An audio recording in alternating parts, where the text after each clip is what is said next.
बिस्मिल्लाहिर्रहमानिर्रहीम, अस्सलाम वालेकुम एंड खुश आमदीद। इस उम्मीद और दुआ के साथ कि आप खैरियत से एक नए दिन का आगाज़ कर चुके हैं या करने वाले हैं। दोनों सूरतों में हमारी बहुत सारी बेस्ट विशेस आपके साथ हैं। May you have a very very good day. This is सबसे आगे आई एम इमरान हसन। मेरा नाम आयशा यूसुफ है। आई होप आप ठीक ठाक होंगे, खैरियत से होंगे और हमारे साथ भी मौजूद होंगे। दिन का आगाज़ अगर अच्छे तरीके से हो ना, वैसे मेरा इतने अच्छे तरीके से नहीं हुआ, लेकिन कोशिश मेरी पूरी है कि आगे जो है चीज़ें बेहतर हो। बस ऐसी हो गया कुछ। अच्छा। दिल कभी कभी उदास होता है ना, और आज मुझे याद आ गया ट्यूसडे भी है, आपका फेवरेट ट्यूसडे भी है। कोई बात नहीं, बात करते हैं में आप सवार कर लें चीजें तो वो वैसे ही बंदा परेशान होता है। सो इट्स ओके अगर सुबह सुबह कुछ ऐसा अच्छा नहीं हुआ। इसका ये मतलब नहीं है कि आप अपने बाकी 15 16 17 घंटे लर्निंग, इसमें भी हमारे लिए स्पॉइल करके I am trying to learn कि अगर कुछ हो भी गया तो इट्स ओके, इट्स फाइन। आगे बढ़ते रहना चाहिए और अच्छे तरीके से आगे बढ़ना चाहिए, पॉजिटिव एप्टीट्यूड और पॉजिटिव एटीट्यूड के साथ। तो कहते ना कि अगर हंसी नहीं भी आ रही है ना तो प्रैक्टिस ऐसी मुंह हंसने वाला बना ले। हंस रही हूं ना मैं, देखो कितना हंस रही हूं। अच्छी बात है, one should smile, it's very important. अल्लाह करे अगर आपकी जिंदगी में कोई मुश्किल है, कुछ ऐसा हुआ जो नहीं होना चाहिए था या नहीं हुआ जो होना चाहिए था, दोनों सूरतों में अल्लाह बेहतर करेगा इंशाल्लाह। पाकिस्तानी तो वैसे ही बड़े इस मामले में वो है ना, पाकिस्तानी खुश कौम है बहुत ज्यादा। हमेशा जब भी हैप्पीनेस इंडेक्स आता है हम खुशी के अंदर दुनिया के अंदर टॉप पे नजर आते हैं, और पाकिस्तानियों ने खुशी के अंदर भारतीयों को पीछे छोड़ दिया। हम बहुत खुश हैं। हम जो कौम जंग में मीम्स बना रही है उसको आप क्या रेट करेंगे, कैसे कहते हैं कि जो जंग पर भी हंस रहे हो, कह लगा रहे हो, उस कौम को आप कैसे हरा सकते हैं? अल्लाह ना करे, अस्तगफिरुल्लाह। लेकिन गैलप पाकिस्तान की एक हालिया सर्वे है, उसके मुताबिक हैप्पीनेस इंडेक्स में पाकिस्तान का 44 ममालिक में 8वां नंबर है, और इस सर्वे में 72% पाकिस्तानियों ने तमाम मसाइल के बावजूद जिंदगी से खुश होने का बता दिया है। अगर इसको मैं अपने मुताबिक इंटरप्रेट करूँ ना, बीइंग अ पाकिस्तानी, तो कह सकते हैं कि मुश्किलें इतनी पड़ी कि आसान हो गई। मुश्किलें इतनी पड़ी मुझ पर कि आसान हो गई। बिल्कुल ऐसे ही। खैर, पाकिस्तानियों ने इस मुकाबले में भारतीय शहरियों की इस फहरिस्त में भारतीय शहरी इस फहरिस्त में आखिरी नंबर पर हैं, और 31% भारतीय, आपको याद है ना सलमान खान, 31% भारतीय जो हैं वो खुश हैं, जबकि 34% ने जिंदगी से मायूसी का इजहार किया है। इसी तरह ये जो सर्वे है हैप्पीनेस इंडेक्स जिसकी हम बात करें, इसमें जो चाइनीज सिटीजन्स हैं वो 86% 86% के साथ खुश कौमों में सर फहरिस्त हैं, और उन्हें जो यूरोपीय ममालिक हैं उन्हें भी पीछे छोड़ दिया। और अब अमूमी तौर पर चूंकि मुझे इत्तफाक है, मेरे दोस्त मेरा मजाक भी उड़ाते हैं हर बात पर, तुम चीन की एग्जाम्पल्स बड़ी देते हो। अच्छा ओके, ये नहीं पता, मेरा कोई ताल्लुक नहीं, मैं प्योरली पाकिस्तान। लेकिन वहाँ पे अगर आप शाम को बाहर निकले मुख्तलिफ किसी भी शहर के अंदर, मुझे 3-4 डिफरेंट शहरों के अंदर मैंने देखा, people used to be happy. वो बाहर निकलते हैं, वो खाते पीते हैं, वो डांस करते हैं, एंजॉय करते हैं, आपको एंजॉय करते नजर। सो आप भी पाकिस्तानी हो, thank you very much for being so happy. हालांकि हमारी गवर्नमेंट समेत बहुत सारी ऐसी चीजें हैं जो आपको रुलाने के लिए बहुत कुछ देती हैं। हमें हालात मुझ पर क्या आसा हो गई, तो लेकिन उसके बावजूद हम खुश हैं अल्हम्दुलिल्लाह। मुस्कुराहट सदका जारिया है, वैसे मुस्कुराते रहना चाहिए। अच्छा, चाइना की आपने आगे बढ़िए जी, आगे बढ़िए। आगे हम यही बात कर रहे थे कि चीन ने हाल ही में चांद से लाए गए नमूनों को बैनुल अक़वामी साइंसी ताउन के फ़रोग़ के लिए मुख्तलिफ ममालिक के इदारों को फराहम करने का ऐलान किया, और ये चांद के टुकड़े जो है ना वो पाकिस्तान को भी मिले। अरे है ना, जो जिसने वादा किया अपनी महबूबा से कि मैं तुम्हें चांद तोड़कर ला के दूंगा, तारे तोड़कर ला के दूंगा, तो वो अब दे सकता है। आई डोंट नो ये अब कमर्शियली अवेलेबल होंगे या नहीं होंगे। अपने अपने चांद तो अपने अपने घरों में हैं, ठीक है, सब उन्हीं को चांद कहते हैं, लेकिन ये असली चांद के टुकड़े हैं और ये बड़ी प्रेस्टीजियस चीज़ है अगर मैं इसको कहूँ। तफसीलात ये कहती हैं कि ये नमूने चीन के 2020 के जो चैंग E5 लूनर मिशन था उसके दौरान जमा किए गए थे, जिसके तहत 1731 किलोग्राम चांद की जो मिट्टी है और चट्टानें उन्हें ज़मीन पर लाया गया। चीन की जो नेशनल स्पेस एडमिनिस्ट्रेशन है, CNSA जिसे कहा जाता है, उसने 6 से 7 ममालिक के जो 7 मुख्तलिफ रिसर्च इंस्टीट्यूशंस हैं, तहकीकी इदारे हैं, उनमें पाकिस्तान भी ओबियसली शामिल है और स्पार्को शामिल है। उनके साथ अमेरिका है, बरतानिया है, फ्रांस है, कुछ दीगर ममालिक भी हैं, जर्मनी और जापान भी हैं, उनको भी ये टुकड़े दिए जाएंगे। और ये रिसर्च के लिए आने वाले वक्त के लिए बहुत ज़बरदस्त एक तोहफा है पाकिस्तान जैसे ममालिक को, बड़ी हेल्प मिलेगी हमें डेफिनेटली। और वो तमाम आपकी जो चांद सी महबूबाएं हैं ना, आप उनको ये नहीं दे सकते हैं। ये सिर्फ मैंने ऐसे इज़राही मजाक कहा था कि आप चांद के टुकड़े अपनी चांद जैसी महबूबाओं को दे सकते हैं। मैं सिर्फ इस बात से डर रहा हूं कि लिए इस्तेमाल किए कोई इसको एंटीक समझ के अपने घर ना ले जाए कि बाबा ड्राइंग रूम में रखेंगे। ड्राइंग रूम के लिए नहीं है ये बाबा, ड्राइंग रूम में मतलब होता ना कि बस ही शौक आया, चले भाई खान साहब, मलिक साहब, सरदार साहब जो भी हैं वो घर ले गए कि चले यार ड्राइंग रूम में रखेंगे चांद का टुकड़ा। अच्छा, आगे बढ़ जाते हैं जी। अमरीकी रियासत कनेटिकट आपको लेके चलते हैं, जहां पर एक घर के सहन में भालू स्लाइड को एंजॉय करने लगा। सोशल मीडिया पर एक वीडियो वायरल हुई है जिसमें एक भालू को घर के बैकयार्ड में लगी हुई स्लाइड पर चढ़ते और उतरते हुए बिल्कुल एक बच्चे की तरह, जैसे बच्चे एंजॉय कर रहे होते हैं ना, उनकी तरह उसको एंजॉय करते हुए देखा गया। और ये वीडियो के घर के मकीनों ने मोबाइल से बनाई है और सोशल मीडिया पर बहुत वायरल भी हो गई है। अच्छा, इन जानवरों को हम ये कह सकते हैं कि ये भी बच्चों की तरह ही होते हैं, इनका ख्याल भी बच्चों की तरह आपको रखना पड़ता है अगर ये आपके पेट्स हैं तो। और वैसे अगर आप वैसे अक्सर डॉग्स को मैं देखती हूँ, उनकी आंखों से पता चल रहा होता है, वो अपने इमोशंस जो है ना उनको एक्सप्रेस कर रहे होते हैं बिल्कुल बच्चे की तरह, जो बच्चा बोल नहीं सकता। बेस्ट पार्ट इज कि इन सोसाइटीज में ऐसी चीज़ों का ख्याल भी रखा जाता है। So cute video we thought to share it with you.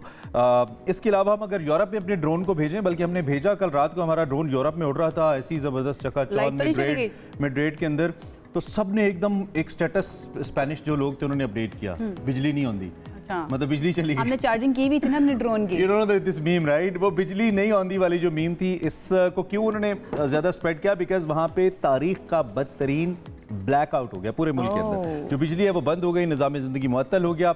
Airports, railway station, इसके अलावा मैड्रिड, बार्सिलोना समेत जितने भी छोटे शहर थे वहाँ पे भी मुकम्मल अंधेरा छा गया ना। ड्रोन वाज कंफ्यूज्ड कि वो इस वक्त कहाँ पे है, कंफ्यूज आ गया हमारा ड्रोन जो है ना। बहरहाल ये, लेकिन ये कह सकते हैं कि सिर्फ पाकिस्तान के अंदर ये मसला नहीं है, पाकिस्तान के अंदर भी मुझे याद है कुछ 3-4 साल पहले हो गया ना यूरोप में। अब देखे ना, थोड़ी तसल्ली होती है, वो कहते हैं ना कि आप नहीं देनी थी। देखिए स्पेन में आप फेल हो ना तो इतना दुख नहीं होता, इतनी जब आपका दोस्त भी साथ फेल हो जाता है ना तो फिर आपको होता है कि अच्छा ओके पता ना क्रिकेट वाला मीनवाइल पाकिस्तान यूं कर रहा होगा, मतलब मेरा क्या कसूर है यार, हर चीज में मुझे नहीं। देखिए ना, हम पाकिस्तान को बुरा कहते रहते हैं, भाई ये वाले मसले ना दूसरे ममालिक के अंदर भी, यूरोप जैसे ममालिक के अंदर भी हो सकते हैं, जहाँ पर जाने की सबको बड़ी ख्वाहिश होती है ना कि भाई देयर इज अ कैच, वो can can be a cyber attack, there is a catch and this is very important. उस टाइम पे भी आपको याद है ये कुछ इस तरह की चहमगोइयां हुई थी कि भाई ये कोई साजिश तो नहीं हुई है अगर पाकिस्तान के अंदर आउट हुआ।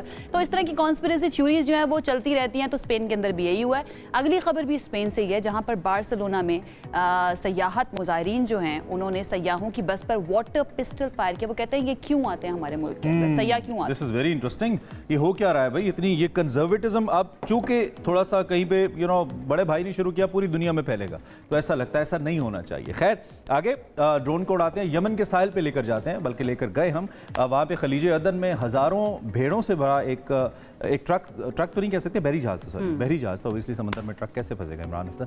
इसके बाद जहाज में लदे जो भेड़ थे वो बहुत सारे पानी में गिर गए। अपने आपके साथ खुद कलामी करते रहना ना, खुद को करेक्ट करते रहना चाहिए ना, चाहे स्लिप ऑफ टंग है, लेकिन चलें लोगों को एंजॉय भी तो करना चाहिए ना। मकामी जो माहीगीर है बड़ी तादाद में यहाँ पे पहुंचे, फुटेज आप देखें, उनको बचाने के लिए, और जानवर यहाँ पे तैरते नजर आए। कुछ वैसे डूब के मर भी गई होंगी बेचारी भेड़ें, नहीं, और they can swim for long, I am not sure, I don't know. ये इसको मैंने बहुत ज़्यादा फॉलो नहीं किया, लेकिन ये विजुअल्स जो हमारे सामने आए, इसके रेस्क्यू ऑपरेशन जो है ना वो बड़े ज़बरदस्त अंदाज में किया गया है। लोग अपनी मदद आपके तहत वहाँ पर जा रहे थे और कोशिश कर रहे थे कि ज़्यादा से ज़्यादा इनको बचाया जा सके। समंदर की बहुत सारी खबरें आती नहीं है, लेकिन समंदर में ऐसे बहुत सारे इंटरेस्टिंग वाकयात होते रहते हैं, जो कि बहुत बड़ी तादाद में, अगर आप इंटरनेशनली आपने देखा होगा, फ्लाई कर रहे हो ना समंदर, खुले समंदर के अंदर बहुत बड़ी तादाद में बहरी जहाज, बड़े बड़े कंटेनर्स हज़ारों लाखों की तादाद में लाद के जा रहे होते हैं। तो ऐसा कुछ भी हो सकता है, कोई भी ऐसी अशिया जो है वो, और कहा जाता है कि अगर समंदर में कोई कंटेनर गिर जाए चलते हुए जहाज से किसी वेव की वजह से, तो उसको उठाया नहीं जाता, वो वहीं पे रह जाता। उसको कैसे उठाया जा सकता है? लिफ्ट नहीं किया जा सकता, कोई क्रेन वगैरह रेस्क्यू ही नहीं किया जा सकेगा ना वहाँ पर, तो इट्स वेरी वेरी डिफिकल्ट। बहरहाल जी, ये खबर हमने सोचा कि आपके साथ शेयर करते हैं। आगे बढ़ जाते हैं और कुछ पाकिस्तान के जो एक तो मसले मसाइल की भी बात करनी है, अच्छी खबरें भी आपको पता है हम देते हैं, और जो ओवरऑल पूरे दिन के अंदर चल रहा होता है कोशिश करते हैं वो भी आप तक पहुंचाए। आजकल हज फ्लाइट्स ऑपरेशन जो है उसका आगाज हो चुका है। इस्लामाबाद से पहली परवाज आजमीन को लेकर मदीना पहुंच गई है। विफाकी वजीर बराए मजहबी उमूर सरदार यूसुफ ने कहा है कि पाकिस्तानी आजमीन हज को बेहतरीन सहूलियात मैसर हैं। इस्लामाबाद से 28,000 और कराची से 21,000 से जायद आजमीन जो हैं वो रोड टू मक्का की सहूलत से फ़ायदा उठाएंगे और आइंदा पाकिस्तान के हर एयरपोर्ट पर रोड टू मक्का की सहूलत फराहम की जाएगी। इस वजह से बहुत सारे हाजियों को बहुत ईज़ मिलती है। लाहौर से भी पहली हज जो परवाज़ है मदीना मुनव्वरा के लिए रवाना हुई है। हमारे साथ उमैर इस वक्त मौजूद हैं, उनसे ज़रा अपडेट लेते हैं। उमैर, आपके पास क्या तफसीलात हैं इस मुक़द्दस सफ़र को लेकर और पहले सफ़र को लेकर? बिल्कुल जी, आज लाहौर से भी बाकायदा तौर पर हज ऑपरेशन का आगाज़ कर दिया जाएगा और आज रात 10 बजे PIA की जो परवाज़ है 747 उससे तकरीबन जो है 323 जो आज़मीन हैं वो लाहौर से रवाना किए जाएंगे। बाकायदा इंतज़ामात मुकम्मल कर लिए गए हैं। PIA का जो इजाफी अमला है वो लाहौर एयरपोर्ट पर पहुंचा दिया गया है। सिविल एविएशन हुकाम ने जो है तमाम तर अपनी कार्रवाइयाँ कर ली हैं और तमाम जो इमिग्रेशन काउंटर्स जो लगाए गए हैं उनको भी बढ़ा दिया गया है ताकि किसी भी किस्म का जो हज आज़मीन है उनको किसी किस्म की भी मुश्किलात का सामना ना करना पड़े। एयरपोर्ट पर तमाम इंतज़ाम मुकम्मल हैं और जो लाहौर एयरपोर्ट पर जो PIA की इंतज़ामिया है उसकी जानिब से तकरीबन 8 से 10 काउंटर जो है उनको मज़ीद जो है लगाया गया है, ताकि जो हज आज़मीन हैं, जो आज़मीन हज हैं, वो बाकायदा तौर पर अपनी फ़्लाइट से पहले तकरीबन 2 से 2.5 घंटे पहले आने के लिए उनको तलकीन की गई है। और क्योंकि रोड टू मक्का के लिए सिर्फ लाहौर, कराची और इस्लामाबाद से जो है बाकायदा उनकी इमिग्रेशन इन्हीं शहरों से की जाएगी, सऊदीया जाकर इमिग्रेशन नहीं होगी। लेकिन इस इमिग्रेशन का जो है लाहौर एयरपोर्ट पर जो है एहतमाम नहीं है, क्योंकि इंतज़ामिया की जानिब से ये कहा गया है कि आइंदा आने वाले सालों में जो है लाहौर समेत पाकिस्तान के जितने भी 5 बड़े उमर लाहौर से जो फ्लाई कर रहे हैं उनकी इमिग्रेशन फिर कराची या इस्लामाबाद में होगी या फिर उनकी सऊदी अरब जाकर ही होगी? बिल्कुल जी, उनकी जो इमिग्रेशन है वो सऊदी अरब जाकर होगी और PIA का जो अमला है वो पाकिस्तान से सऊदी अरब पहले ही पहुंच चुका है और किसी किस्म की भी मुश्किल का सामना ना करना पड़े आज़मीन के लिए, तो उसके इंतजामात मुकम्मल। इस वाले से PIA हमें बेहतर बता पाएगा अब्दुल्ला, PIA के तर्जुमान हैं अब्दुल्ला खान, वो भी हमारे साथ मौजूद हैं, उनसे ज़रा राय ले लेते हैं। आपका बहुत शुक्रिया उमैर, आपने हमें आगाह किया and all the best, because आपका बिजी सीजन रहने वाला है फ्लाइट्स वगैरह के केस के अंदर, क्योंकि आती जाती रहनी है। Abdullah sahab, thank you very much for joining us, I hope आप ठीक ठाक हैं and good morning to you as well. बड़ा इंपॉर्टेंट ऑपरेशन है पाकिस्तानियों के लिए भी एंड PIA के लिए भी, फॉर द होल ईयर बड़ा इंपॉर्टेंट होता है। प्लीज़ आप हमें आगाह कीजिए, इसमें क्या तैयारियां आपकी, आप इसको कैसे प्लान कर रहे हैं, ताज़ा तरीन क्या है इसके ऊपर हमारे पास? बहुत शुक्रिया Ayesha, Imran, it's always a pleasure to be on your show. बिल्कुल आपने सही कहा। देखिए, पहला परवाज़ जो है वो आज सुबह रवाना होगी। हज ऑपरेशन जो है वो एक बड़ा मैसिव ऑपरेशन होता है, क्योंकि उसके लिए कुछ खुसूसी परवाज़ें लगाई जाती हैं। तमाम एयरलाइन जो पाकिस्तान की है उसके लिए खुसूसी इक़दाम करती हैं। पहली परवाज़ जो है वो आज सुबह रवाना हो गई 427 मुसाफिरों को लेके। इसी तरह बाकी जो एयरलाइन है उनकी भी आज पहली परवाज़ रवाना होगी। इस्लामाबाद, लाहौर और कोयटा से जो पहली परवाज़ें हैं वो PIA की हैं। बाकी स्टेशनों से जो हैं वो दीगर एयरलाइन जो है वो ऑपरेट करेगी। जो आपके इंट्रो के अंदर बात कर रहे थे रोड टू मक्का या तरीक मक्का प्रोजेक्ट की, मैं आपके सिर्फ नाज़रीन के लिए थोड़ा सा उसकी मैं एक्सप्लेनेशन आपको दे देता हूँ कि पहले सऊदी अरेबियन एयरपोर्ट के ऊपर, क्योंकि हज का सीज़न है और वो टर्मिनल बहुत ज़्यादा बिजी होता है, तो होता ये था कि जब यहाँ से हुज्जाज कराम जाते थे तो वहाँ पर जाके लंबी लंबी कतारें और बहुत देर उनको लगती थी इमिग्रेशन करा के बाहर निकलने में। सऊदी हुकूमत के इश्तराक से जो एक रोड टू मक्का प्रोजेक्ट आया उसके अंदर उनके इमिग्रेशन काउंटर अब पाकिस्तानी एयरपोर्ट पर मौजूद है। इसका मतलब ये है कि वो पाकिस्तानी इमिग्रेशन करवा के सऊदी इमिग्रेशन भी वो पाकिस्तान में करवा लेते हैं और एज ए डोमेस्टिक पैसेंजर वो सऊदी अरेबिया में उतरते हैं। तो इसका मतलब ये है कि वो ऑलरेडी प्री क्लियर्ड होते हैं और ये बहुत बड़ी फैसिलिटी इसलिए है बिकॉज 4 से 5 घंटे वो हुज्जाज कराम जो कि ऑलरेडी जो आज से 2-3 साल पहले ये हज किया था और उन्होंने एक्सपीरियंस किया था, ये 4 से 5 घंटे बहुत बड़ी तादाद ऐसी भी होती है जो पहली मर्तबा ट्रैवल कर रही होती है और मोस्टली ओल्ड एज होते हैं, उनको पता भी नहीं होता। तो डेफिनेटली ये बहुत ज़्यादा हेल्प करने वाली है तमाम आज़मीन हज को। इसके अलावा ये जो रोड टू मक्का प्रोजेक्ट है और कौन कौन सी सहूलतें PIA की जानिब से दी गई हैं इसके अंदर? देखें, PIA की जानिब से जो एक ऑपरेशन तरतीब दिया गया है उसके अंदर हमने कोशिश ये की है कि ज़्यादातर लोगों को उनके घरों से डायरेक्ट बराह रास्त परवाज़ें जो है वो उनको मैसर की जा सकें। इसलिए हमारी कुछ 6 स्टेशन है पाकिस्तान में जहाँ से हम डायरेक्ट परवाज़ें ऑपरेट करें, जिसमें पेशावर है, इस्लामाबाद है, लाहौर है, मुल्तान है, कोयटा से बराह रास्त परवाज़ें हैं, जद्दा और मदीना की और कराची। इसके अलावा जो आपने देखा है हमने फैसिलिटेशन इस तरीके से की है कि कम से कम जो हुज्जाज कराम है उनको हाजी कैंपों में या बाकी दीगर जगहों के ऊपर उनको जाना पड़े, उनका ज़्यादातर चीज़ें जो है वो एयरपोर्ट के ऊपर ही हो जाए। ऑन टॉप ऑफ दैट जो खुदाम चाहते हैं और जो कल 18 टन अद्वियात हैं जो कि मिनिस्ट्री ऑफ रिलीजियस अफेयर्स लेके जाती है हुज्जाज की खिदमत के लिए, उनकी तबी इमदाद के लिए, वो भी PIA कल ट्रांसपोर्ट करके ले गया। तो तमाम फैसिलिटीज़ जो हैं वो ऑलरेडी वहाँ पे पहुँचा दी गई हैं और बस अब तैयारी शुरू होगी इंशाल्लाह। हुज्जाज के लिए कोई ख़ास हिदायत पाकिस्तान इंटरनेशनल एयरलाइंस की तरफ से? बहुत सारे लोग एज आयशा से पहली दफ़ा जा रहे होते हैं, नहीं पता होता, या वक्त के साथ साथ रूल्स रेगुलेशंस भी चेंज होते रहते हैं। सो ट्रैवलिंग को लेकर कुछ ऐसी स्पेसिफिक हिदायत जो आप बताना चाहें थ्रू आवर प्लेटफॉर्म? बहुत शुक्रिया। देखिए ये अच्छा सवाल आपने इसलिए किया है बिकॉज इसके ऊपर कल भी गुज़िश्ता बल्कि आज सुबह जब इवेंट हुआ था तो उसके ऊपर मिनिस्टर साहब और बाकी लोगों का भी बड़ी तवज्जो थी कि वो चंद हिदायत ऐसी हैं, यानी फॉर एग्जांपल सऊदी हुकूमत का एक पूरा हिदायतनामा है कि ऐप के थ्रू किस किस तरीके से वो अपने आप को रजिस्टर करें और जो मनासिक हज हैं उनके लिए पहले से प्री बुकिंग कराएं। इसके अलावा कुछ ममनूआ अशिया हैं जो कि पाकिस्तान में हुजाज जो है वो अपनी मासूमियत में या वैसे किसी के उसमें वहाँ पे ले जाते हैं और फिर वहाँ पे वो बड़ी मुसीबत में फंस जाते हैं, उनसे जो है वो गुरेज करें, उनको लेके जाना। और ओवरऑल उन्होंने एक सबके लिए कहा कि जी तमाम हुजाज जो हैं वो पाकिस्तान के सफ़ीर की हैसियत से हिजाज़ मुक़द्दस का सफ़र कर रहे हैं, तो वहाँ पे जो एक बोझ है पाकिस्तानियत का इन द सेंस कि जी रिस्पॉन्सिबिलिटी आपकी एक अच्छा वो शो करना, एक बिहेवियर शो करना, उसके ऊपर बहुत ज़्यादा उन्होंने आज रिलायंस दी कि जी वो उसके ऊपर हमें करना चाहिए ताकि हम पूरी दुनिया में एक बावकार कोर्स बन के हम उभरें। डेफिनेटली पूरी कोशिश करनी चाहिए। इन द एंड कोई हेल्पलाइन भी मुतारिफ करवाई गई है ख़ास तौर पर आज़मीन हज के लिए कि अगर उनको कोई प्रॉब्लम हो, समझ ना आ रही हो तो वो कहाँ से हेल्प ले सकते हैं? जी हर मकतब या जो गवर्नमेंट हुजाज हैं उनके साथ मिनिस्ट्री ऑफ रिलीजियस अफेयर्स के अपने एम्बेडेड लोग हैं और उन्होंने अपने अपने जो है नंबर्स वो दिए हुए, जो उनके पास पर्चे हैं, जो उनके पास जो जिस हज के मकतब के थ्रू या जिस तरीके के थ्रू वो जा रहे हैं उनके हिदायतनामे उनके पास ऑलरेडी दस्तयाब है और किसी भी सूरत में किसी मदद की अगर जरूरत हो तो हमारी बेस्ट विशेस आपके साथ हैं, आपके एयरलाइन के साथ हैं। अल्लाह करे सब ऑपरेशन बहुत स्मूथली हो, बहुत अच्छे से हो और कहीं ना कहीं इसमें खैर का पहलू इन्वॉल्व रहे other than the business, the daily business that we do. Thank you very much once again. Abdullah sahab हमारे साथ मौजूद थे, स्पोक्सपर्सन पाकिस्तान एयरलाइंस, जो कि बता रहे थे कि कैसे रोड टू मक्का के जरिए हाजियों को फैसिलिटेट किया जा रहा है और आगे कैसे आसानियां आने जा रही हैं। इससे पहले कि हम ब्रेक लें, कल हमने इस पर बाकायदा तबसरा किया था, आज हम आपको खबर दे देते हैं। कनाडा के अंदर इंतखाबात में कांटे का मुकाबला देखने को मिला है और जो मकामी मीडिया है वो ये कह रहा है कि 343 का ऐवान है, इसमें लिबरल पार्टी ने सबसे ज्यादा 161 सीट्स हासिल कर ली हैं।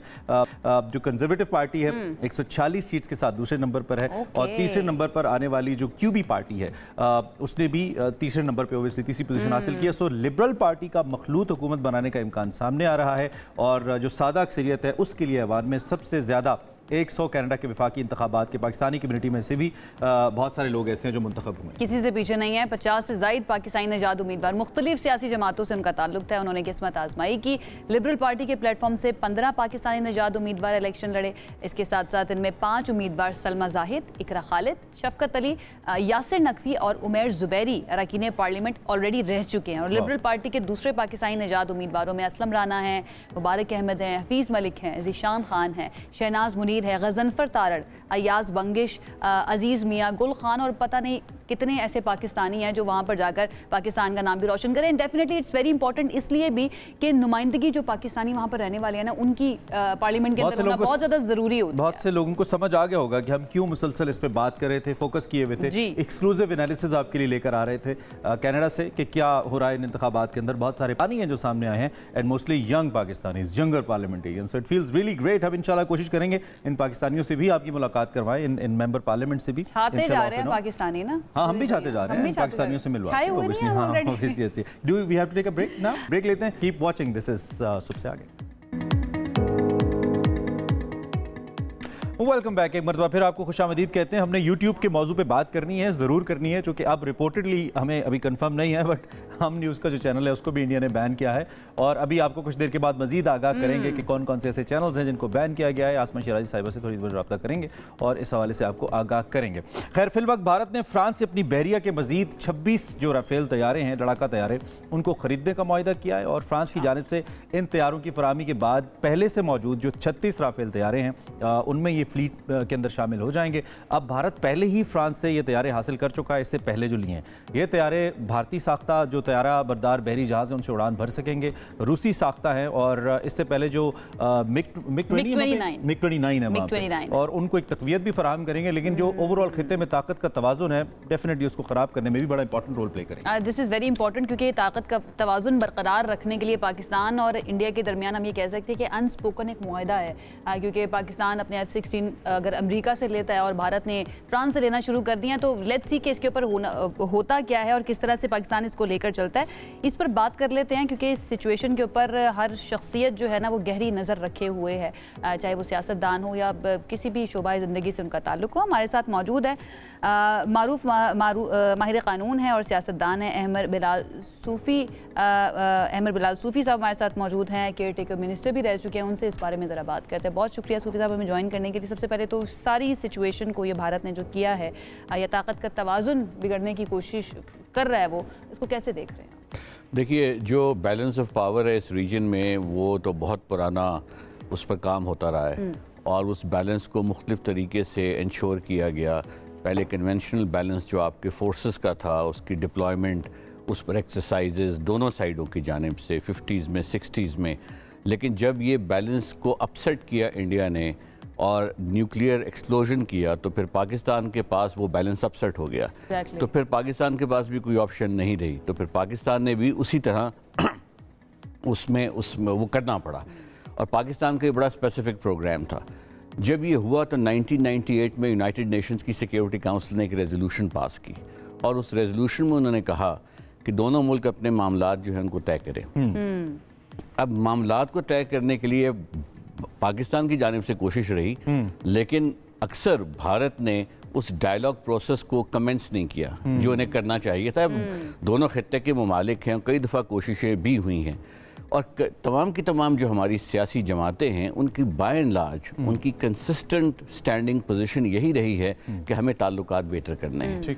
अच्छा, उसके बाद फिर P5 ममालिक ने भी एक अंडरटेकिंग दी 1998 में, यानी कि जो परमानेंट 5 हैं अक़वाम मुत्तहिदा को जो बेसिकली उसके मेन स्पॉन्सर, और कहा कि इन दोनों ममालिक के माबैन जो इशू होगा हम उसको फैसिलिटेट करेंगे, उसको रिजॉल्व करवाएंगे।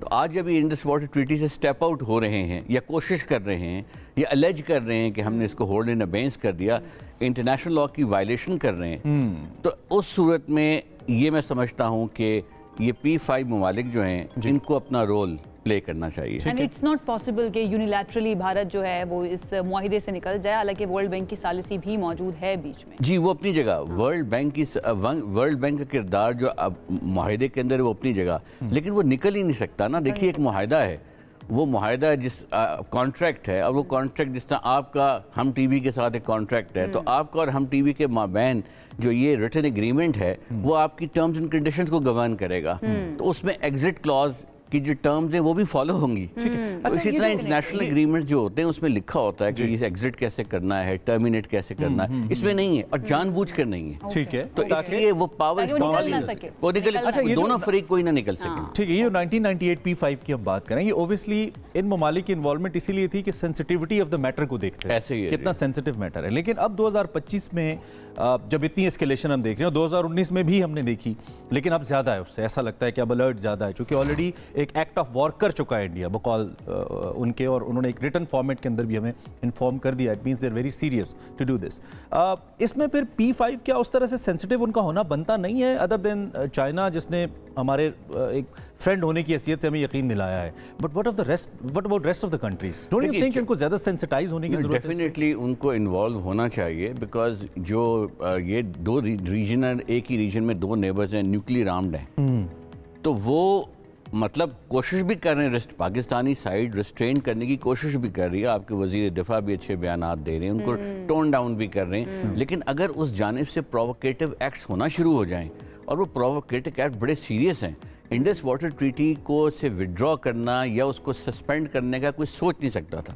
जब हम इंडियन लॉयर्स से और एकेडमिक से कॉन्फ्रेंसेस में बात करते थे 8-10 साल पहले, और हम कहते थे कि कुछ आवाज़ें उठ रही हैं जो इसको एब्रोगेट करना चाहती हैं, तो हमें कहते हैं नहीं नहीं, तो सवाल ही नहीं पैदा होता, देयर इज़ नो क्वेश्चन, ये some extremist voices are there, don't worry about it, this treaty will stay. And lo and behold, Modi साहब जब आते हैं पावर में, तो सबसे पहला जो ऐलान करते हैं वो कहते हैं मैंने इसको एब्रोगेट करना है। प्रेस रिलीज एक्सट्रीमिस्ट आ गई ना, एक्सट्रीमिस्ट व्यूज लेकर आ गई। लेकिन चाहे गवर्नमेंट एक्सट्रीमिस्ट हो, आपने इंटरनेशनल ट्रीटीज को ऑनर करना है, you have to be responsible state. State की जो पॉलिटिकल साइंस की डेफिनेशन है उसमें एक एलिमेंट है your ability to honour the commitments you make. आप जो कि इंटरनेशनल लॉ के ऊपर एक्सपर्ट हैं और आपकी माशाल्लाह बहुत उबूर है इसके ऊपर, पाकिस्तान में चंद एक लोग हैं जो इतना ज़्यादा एक्सपर्टीज रखते हैं, ऐसी इन्वेजन काइंड ऑफ इन्वेजन की एग्जांपल्स हमारे लिए नई नहीं है। रशिया यूक्रेन वॉर हम देख लें, या जिस तरह का रवैया इजराइल ने पैलेस्टाइन की तरफ रखा है, या अब जिस तरह का रवैया इंडिया पाकिस्तान की तरफ इंडस वाटर ट्रीटी को लेकर रख रहा है, तो ऐसा लगता है कि ऐसी कुछ एग्जांपल्स बन रही हैं। जैसे कि इससे पहले जब यूक्रेन ने गिव अप किया था ऑन द न्यूक्स, तो उनको भी तो गारंटीज दी गई थी और रशिया ने खुद कहा था कि हम ऐसा कुछ नहीं करेंगे, रशियन प्रेसिडेंट ने कहा था, लेकिन उसके बावजूद अब क्या हो रहा है। तो इस सूरत हाल में फिर पाकिस्तान का जो रद्द अमल है या होमवर्क है वो आप मुकम्मल देखते हैं, चूँकि ऐसा कुछ एक्सपेक्ट तो किया जाना चाहिए था हमारी तरफ से कि हो सकता है। जी देखिए, जो यूक्रेन वगैरह बाकी जो कॉन्फ्लिक्ट हैं उससे ये वाली सूरत हाल बहुत डिफरेंट है। सही, वहाँ कॉन्फ्लिक्ट ऑफ टेरिटरी आप थोड़ा इंग्रेस करते हैं, फिर आप वापस जाते हैं, कुछ नेगोशिएशंस करते हैं। ये एक ऑनगोइंग राइट आप पे कन्फर हो रहा है ना, लोअर राइपेरियन के तौर पर पानी आपको आ रहा है, पानी आपका राइट है, राइट टू लाइफ से मुंसलिक है, राइट टू फूड से मुंसलिक है। तो उसको उस पर जद पड़ रही है, उस हक पर जो आपका लोअर राइपेरियन के लिए जनरल इंटरनेशनल लॉ, एक तो ना treaty, I am talking about breaking the treaties and मुआहदे तोड़ने के हवाले से एक रवैया है दुनिया का, या ताकतवर का कमजोर की तरफ या हल्के की तरफ। देखिए, ताकतवर का कमजोर की तरफ मुआहदे जरूर तोड़े जाते हैं, कई मुआहदे जो है उनको डिसरिगार्ड किया जाता है, लेकिन मुआहदे को तोड़ना is normally a perception of an adversary. जो दूसरी कहते हैं मुआहदा तोड़ दिया, जो तोड़ने वाला वो कहता है मैंने नहीं तोड़ा, मेरी इंटरप्रिटेशन ये है, तो तोड़ने वाला हमेशा इंसिस्ट करते हैं। लेकिन यहाँ एक एक्स्ट्राऑर्डिनरी सूरत हाल है कि मुल्क कह रहा है जी मैं तोड़ रहा हूँ या मैं इसे स्टेप आउट कर रहा हूँ नोइंगली कि मैंने मुआहदा किया और 7 साल ही चलता रहा, और एक मुल्क ने टू देयर डिसएडवांटेज मूव कर दिया, 3 दरिया मुझे दे दिए, मैंने उसके वर्क्स बना के उसका पानी खुश कर दिया, अब मैं कहता हूँ। तो सूफी साहब, पाकिस्तान इस वक्त जो कोशिश कर रहा है, आपने भी कहा कि पाकिस्तान बड़ा रिस्पॉन्सिबली जवाब दे रहा है और डी एस्केलेशन की कोशिश कर रहा है, तो दुनिया पाकिस्तान के इस रिस्पॉन्स को फिर किस तरह से देख रही है? व्हाट डू यू थिंक, किस तरह से परसीव कर रही है? आई थिंक पाकिस्तान को वो देख रहे हैं कि ये ज़्यादा मैच्योरली बिहेव कर रहे हैं, यानी कि जब ज़रूरत पड़ेगी तो they are ready and willing to strike proportionately, balanced reply. लेकिन एट द सेम टाइम ये इतने हॉकिश नहीं हो रहे जितने इंडियन साइड हो रही है। आज आप चैट जीपीटी से पूछें कौन सा मीडिया हॉकिश है, तो उसका जो वर्डिक्ट है वो है Indian media. It's so unfortunate कि they are making an assessment of the Google engine and making up their mind and telling us objectively कि द हॉकिश मीडिया। सो ये जो मोमेंटम इसी तरह हमारी साइड पे भी गई, लेकिन सवाल ये उससे बढ़कर है, सवाल ये है कि पानी को रोकने की ट्रीटीज़ की सेंक्टिटी बहुत होती है, एक बाउंड्री ट्रीटीज़ और एक पानी वाली ट्रीटीज़। इनको हमेशा एक साइड पर रखा जाता है तमाम दुनिया के कॉन्फ्लिक्ट्स में, इनको छेड़ा ही नहीं जाता कभी भी। और अब चाइना की तरफ से जो रिस्पांस आया उसके बाद आपको लगता है कि मामला डी एस्केलेशन की तरफ जाएगा और भारत को जाना चाहिए, जाने का फ़ायदा है। पाकिस्तान ने होल हार्टेडली कहा है हम ऑफर करते हैं इन्वेस्टिगेशन, उस इन्वेस्टिगेशन का वेन्यू कोई भी हो सकता है, ये भी भारत पे छोड़ा है, वरना पाकिस्तानी रियासत कह सकती थी यूएन में जाएं, फलाना कमीशन बनाएं, हम खुद करेंगे। पाकिस्तान ने कहा न्यूट्रल इन्वेस्टिगेशन, यानी कि कोई भी कर ले, थर्ड पार्टी कर ले, यूएन कर ले, गैर यूएन कर ले, पाकिस्तान इज रेडी। तो पाकिस्तान को कॉन्फिडेंस है कि ऐसी हमारी था। चाइना की इन्वॉल्वमेंट है वो भी बड़ा दिलचस्प development, legal development in the last 10 years, खास तौर पर 2019 के बाद जब चाइना को कि लद्दाख टेरिटरी पे भी क्लेम फाइल कर दिया। 5 अगस्त 2019 का जो प्रेसिडेंशियल ऑर्डर था जीबी के ऊपर, लद्दाख के ऊपर, तो चाइना को कश्मीर डिस्प्यूट का डिफेक्टो पार्टी इंडिया ने खुद बनाया 2019 से ऑनवर्ड्स। तो चाइना के स्टेक्स हैं, ठीक है, बिकॉज उसके हिस्से पे कब्जा किया गया जो जहाँ पे बैटल भी हुई। इस किसी भी सिचुएशन के अंदर इस रीजन में बड़ा इंपॉर्टेंट मुल्क होता है America. How does America respond to all any such situation? एक तो जब डोनाल्ड ट्रंप से पूछा गया, उन्होंने 1000 साल पुराना मसला कश्मीर को करार दे दिया कि पुराना डिस्प्यूट है, जो कि देखिए वो मेरे जहन में जो है ना, मुझे समझ आई, उनके जहन में पस मंजर है कि ये जो हिंदू और मुसलमान की जो पुरानी राइवलरी है ये उसका शाखसाना है, ये उनकी साइकी में रिफ्लेक्ट हो रहा है और किसी हद तक on instinct he has a point कि somehow ये वहीं से चलता आ रहा है। जी उनके जहन में जो एक महरूमी है कि मुसलमानों ने 1000 साल हुकूमत की है, तो अखंड भारत का जो नारा है उस महरूमी का काउंटर वर्जन आते हैं। लेकिन अब जिस तरह का किरदार यूएसए का है between Pakistan and India, it's almost somehow neutral, दो कि उन्होंने पाकिस्तान के मसाइल को या दहशतगर्दी के मसाइल के ऊपर पाकिस्तान की कोशिशों को भी तस्लीम किया। आप इससे मुतमईन हैं या यूएस कैन प्ले ज़्यादा इफेक्टिव रोल जिससे इस मामले को डीएस्केलेट किया जा सकता है? देखिए, डिप्लोमेसी मेरा एरिया नहीं है, मेरा एरिया इंटरनेशनल लॉ है, मगर मैं समझता हूँ कि हर बड़ी ताकत को रोल प्ले करना है, क्योंकि न्यूक्लियर बैटलफील्ड तैयार हो रही है ना बाय डिफॉल्ट।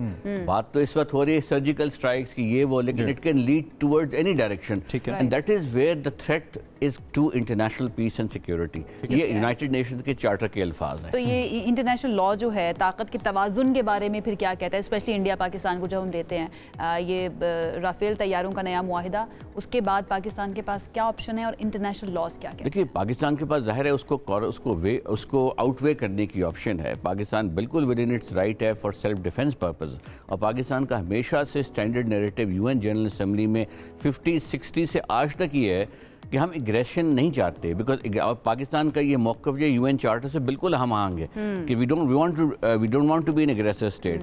कोई कहता भी है तो हम कहते हैं नहीं, हमने अपनी सरहदों के अंदर रहना है, लेकिन कोई हम पर जब हमला करेगा तो हमें राइट ऑफ सेल्फ डिफेंस है article 51 of the UN charter के नीचे। उसकी तैयारी के लिए हमारे पास मुकम्मल हक है कि हम अपने एलाइज से, अपनी रिसर्च से, अपना मिलिट्री इक्विपमेंट उसका क्वालिटी को बेहतर करें जैसे भी हुए, और ये एंटाइटलमेंट है, हर मुल्क की एंटाइटलमेंट है सेल्फ डिफेंस में। अब चूंकि इसमें सालिसी वर्ल्ड बैंक की इंडस वाटर ट्रीटी के अंदर एक तो आपने कहा कि एग्जिट पॉसिबल ही नहीं है क्योंकि उसके अंदर वो क्लॉज ही नहीं है इस ट्रीटी के अंदर, लेकिन फिर वर्ल्ड बैंक का let's suppose if India says हरदर्मी दिखाता है जैसे कश्मीर पे दिखा रहा है वो, तो फिर वर्ल्ड बैंक का इसमें क्या रोल होगा? और पाकिस्तान के पास further other than the war, other than the Pakistan ने तो एक्ट ऑफ वॉर कहा है, लीगली क्या ऑप्शन है पाकिस्तान के पास टू एक्सरसाइज? लीगली पाकिस्तान के पास काफ़ी ज़्यादा ऑप्शंस का मैन्यू है जी। एक तो कल उसका जिक्र आया है जो कि अटॉर्नी जनरल ऑफिस और लॉ मिनिस्ट्री सोच रही है उसमें कि जो उसका जुडिशल प्रोसेस है उसको इन्वोक किया जाए, और वो करना चाहिए, no harm in that. But at the same time इस पूरे मामले के सिर्फ ये अब ट्रीटी का इशू नहीं रहा, ट्रीटी के violation, it is now law and order, it is now regional issue, parity का issue, it is now terrorism linkup हो गया, राइट ऑफ फूड लिंकअप हो गया इसके साथ, right of people of Kashmir linkup हो गया इसके साथ, चाइना का इंटरेस्ट इसमें डेवलप हो गया, इंटरेस्ट जेन्युइनली लोकस टंडाए, क्योंकि जो सिंध है वो चाइना से ओरिजिनेट करके इंडिया से होता हुआ पाकिस्तान आता है। तो अगर आपने इस रीजन को, उसकी लीगल रिजीम को रिक्राफ्ट करना है सब कॉन्टिनेंट की, तो then China has a very important role to play in one way और द अदर। चाइना पे कोई लीगल इंप्लीकेशन होगी इन केस? जी बिल्कुल, चाइना की लीगल इंप्लीकेशन इसलिए है कि वो दरिया लोकस टंडाई है ना उनका, वो दरिया जिसकी बाबत ये ट्रीटी हुई है, इंडस वाटर ट्रीटी से पाकिस्तान इंडिया पार्टी है, उसमें एक नेचुरल पार्टी जो है वो, तो अगर ये ओपन कर हाँ बन सकता है, you know that is these are the options. और इसी तरह जो आपका नेपाल के साथ है, बांग्लादेश का है, हम सारी जो रीजनल कंट्रीज हैं हमें साइमल्टेनियसली एक डिप्लोमेटिक स्लैश लीगल होमवर्क करना चाहिए।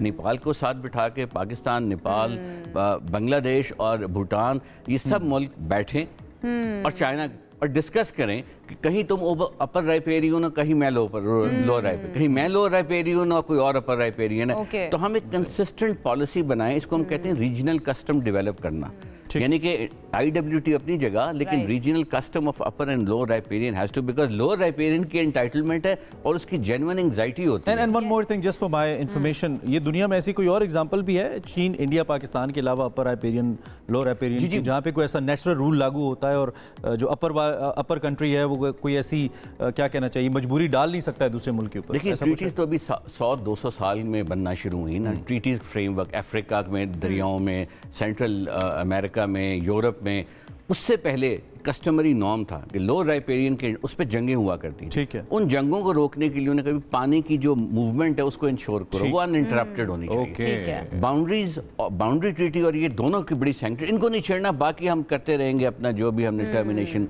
हजारों ट्रीटीज होती हैं। तो इस उससे फिर इवॉल्व हुआ है कस्टमरी नॉर्म, और उस कस्टमरी नॉर्म में यह है कि अपर राइपेरियन के पास जो पानी वो ट्रस्टी है for lower riparian, kind of changing the global dynamics को चेंज करने की कोशिश कर रहे हैं, इसीलिए उनको पजीराई नहीं मिल रही, इसके बगैर मुमकिन नहीं है ऐसा कुछ, लेकिन उनको पजीराई नहीं मिल रही, no one is supporting them, no one is saying you have done right. और भी बहुत सारी चीजें कर रहे हैं ना, अब जैसे कुछ चैनल्स भी बंद किए हैं, देन अभी खबर इमरान ने भी बताया था जिस वक्त सेगमेंट स्टार्ट हुआ है कि हम न्यूज़ को भी बंद कर दिया गया भारत के अंदर। इंटरनेशनली कोई ऐसे लॉज हैं जो ये कहते हो कि आप किसी चैनल के, किसी भी मुल्क के मीडिया को इस तरह से बंद नहीं कर सकते हैं?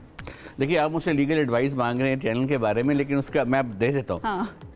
आप या आप में से कोई इंडिया के अंदर जाके चैलेंज कर सकता है हम न्यूज़ की बंदिश को।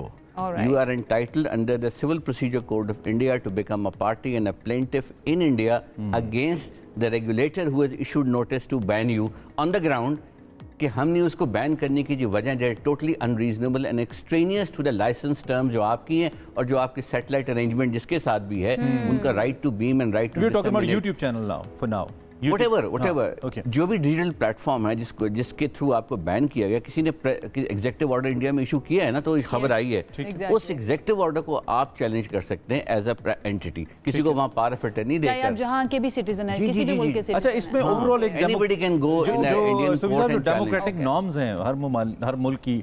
इंडिया क्लेम करता है दुनिया की सबसे बड़ी डेमोक्रेसी कि हम दुनिया की सबसे बड़ी डेमोक्रेसी हैं, हालांकि ऐसा नहीं है, दुनिया की सबसे बड़ी हिपोक्रेसी है। I believe seeing their actions, जिस तरह के एक्शंस इंडिया ने रिसेंट पास्ट के अंदर किए हैं, और अब ये यूट्यूब चैनल्स की एक्सेस 17 चैनल्स पाकिस्तान के यूट्यूब के हैं, डिफरेंट जर्नलिस्ट और चैनल्स के, और मजीद भी शायद हो सकते हैं जिनको बैन किया गया है।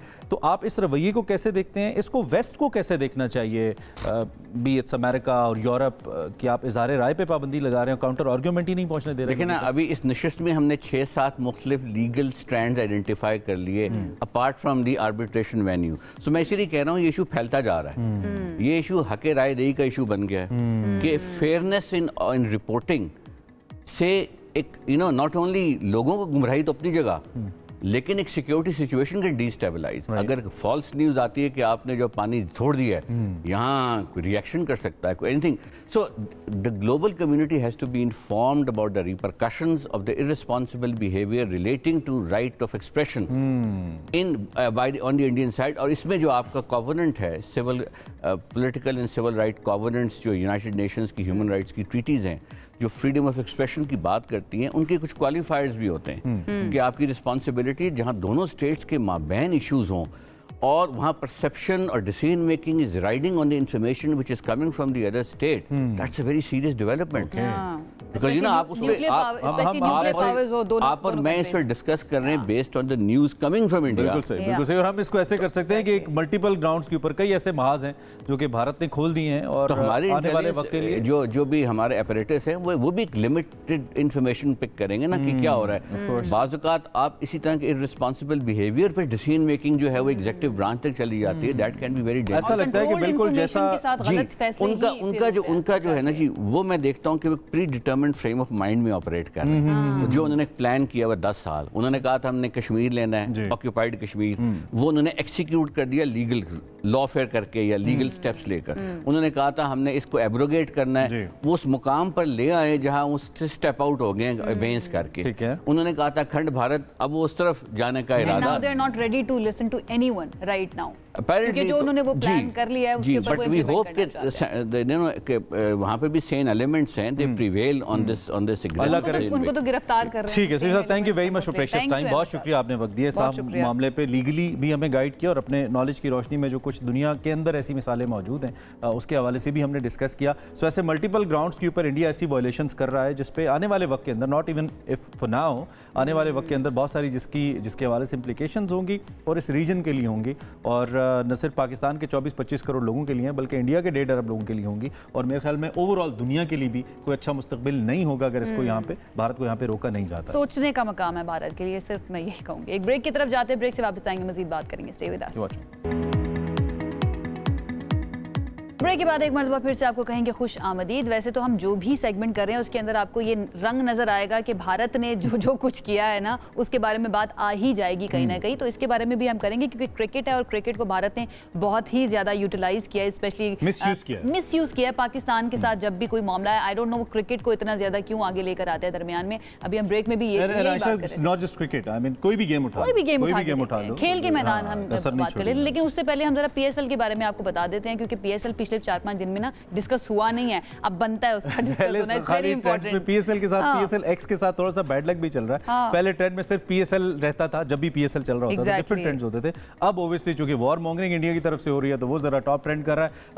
अहम तरीन मैच में गुज़िश्ता हम अगर क्वेटा ग्लैडिएटर्स की बात करें, मुल्तान सुल्तान्स वो आज टकरा रहे हैं, दोनों टीम्स बॉटम के ऊपर हैं और क्या सूरत हाल होती है इसके हवाले से भी आपको बताएंगे। इसके अलावा Islamabad United still on top, ज़बरदस्त, नाकाबिल शिकस्त, नाकाबिल यकीन भी कह सकते हैं कारकर्दगी उनकी रही है। 5 जीत लिए मैच, 5 के 5 जीत लिए, और लाहौर और कराची ने भी बहुत अच्छा एक तवाजुन रखा है, so obviously they are gonna qualify, ऐसा लगता है। हमारे साथ एक्सपर्ट क्रिकेट के हवाले से सैयद मुईद शाह साहब मौजूद है, जर्नलिस्टिक करियर मुईद क्रिकेट को लेकर इन पर्टिकुलर और स्पोर्ट्स को ओवरऑल, और लेकिन मैं आपकी मौजूदगी से फायदा उठाते हुए जरा जिन्हें कहने जड़ी सिचुएशन बनी है उसके मुताबिक फर्स्ट ऑफ ऑल ये, क्योंकि बहुत सारे क्रिकेटिंग चैनल्स भी हमारे भारत ने बंद किए हैं, जैसे शाहिद आफरीदी के चैनल को बैन किया, कुछ चैनल्स के स्पोर्ट्स चैनल्स को बैन किया, और क्रिकेट को मिस यूज तो किया ही है, एज आयशा सेड, इससे पहले टूर्नामेंट्स को, वेन्यूज को।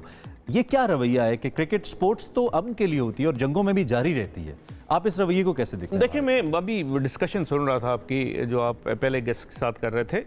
ये नहीं है कि कोई पॉलिटिकल मोटिव्स होते हैं, इन्होंने हमेशा स्पोर्ट्स को अपने उनको टर्न अराउंड किया है अपने पॉलिटिकल मोटिव्स हासिल करने के लिए, और हमेशा मतलब नेगेटिव रोल प्ले किया है, ऐसे हालात में प्ले किया है कि जब कोई ऐसे मतलब है जो आजकल के हालात हैं, ये नहीं थे, टोटल पीस था, फिर भी ये सोच के कि शायद ये क्रिकेट की वजह से, कोई और स्पोर्ट्स की वजह से पाकिस्तान को कोई फायदा ना हो जाए, कोई प्रॉफिट ना हो जाए, कोई मतलब है उनके लिए कोई अच्छी बात ना हो जाए, उसमें नेगेटिव रोल प्ले किया है।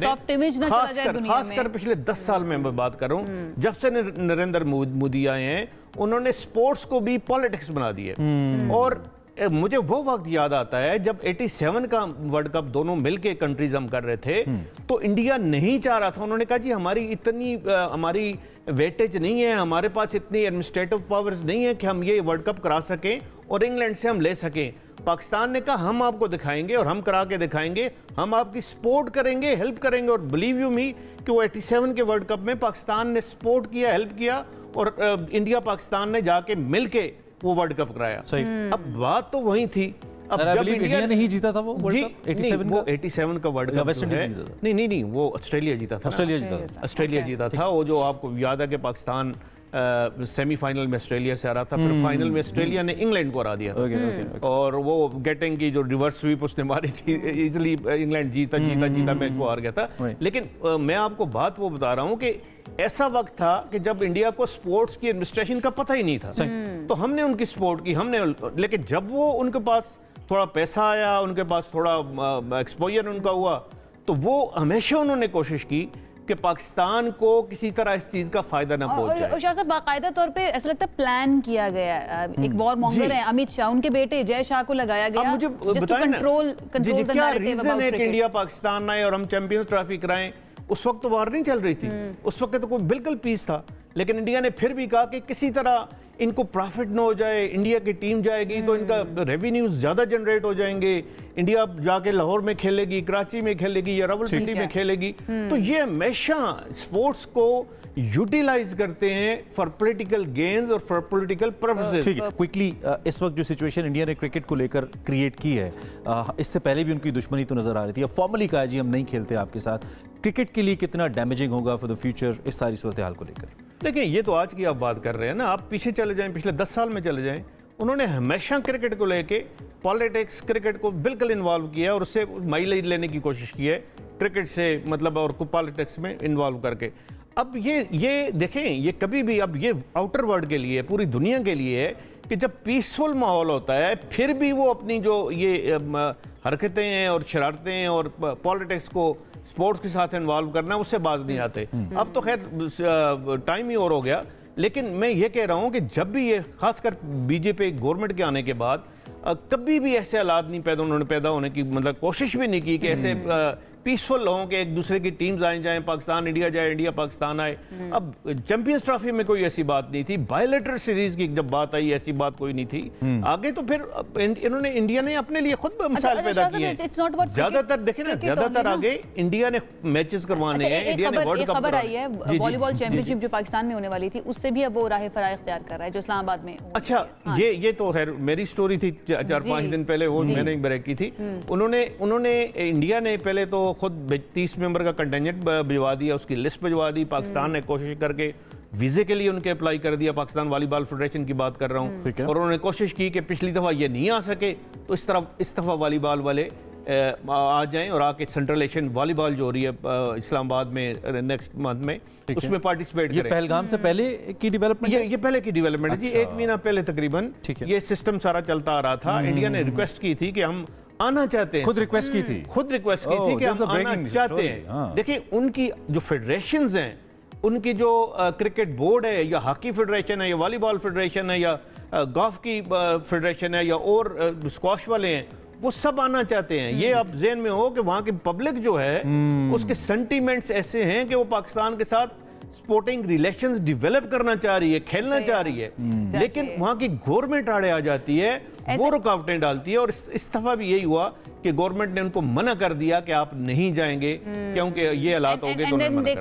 अगर गवर्नमेंट ही कोई ऐसी पॉलिसी तारीख के अंदर बदतरीन अल्फाज में याद रखा जाएगा इस हुकूमत को, जिसने ये मुझे खेलों को इतना तबाह किया। जी, आउटर वर्ल्ड को भी ये देखना है ना, पूरे दुनिया को भी ये देखना है कि एक ऐसा मुल्क जो पाकिस्तान के साथ स्पोर्ट्स भी नहीं करना चाह रहा पीसफुल हालात में, तो फिर वो और क्या मतलब पाकिस्तान को अपनी लॉबिंग, मुझे ऐसा लगता है कि मजीद दुनिया भर के अंदर स्ट्रॉन्ग करनी चाहिए। हम खैर PSL के ऊपर आ जाते हैं, हम अच्छी थोड़ी सी बातें कर लेते हैं। PSL से कुछ अच्छी बातें आपको मिल रही हैं अभी तक? अभी ब्रेक में हम बात कर रहे थे, मार्केट उस तरह से नहीं किया गया, उतनी ज्यादा बात हो नहीं रही है PSL की जितनी पिछले सीजन में हुई थी। देखिए इसकी मैं अभी भी देख रहा था, 3-4 वजूहात हैं जी। इस तरह PSL ने वो हाइप क्रिएट नहीं हुई, जिस तरह PSL को लोग फॉलो करते थे वो अभी तक नहीं हुआ।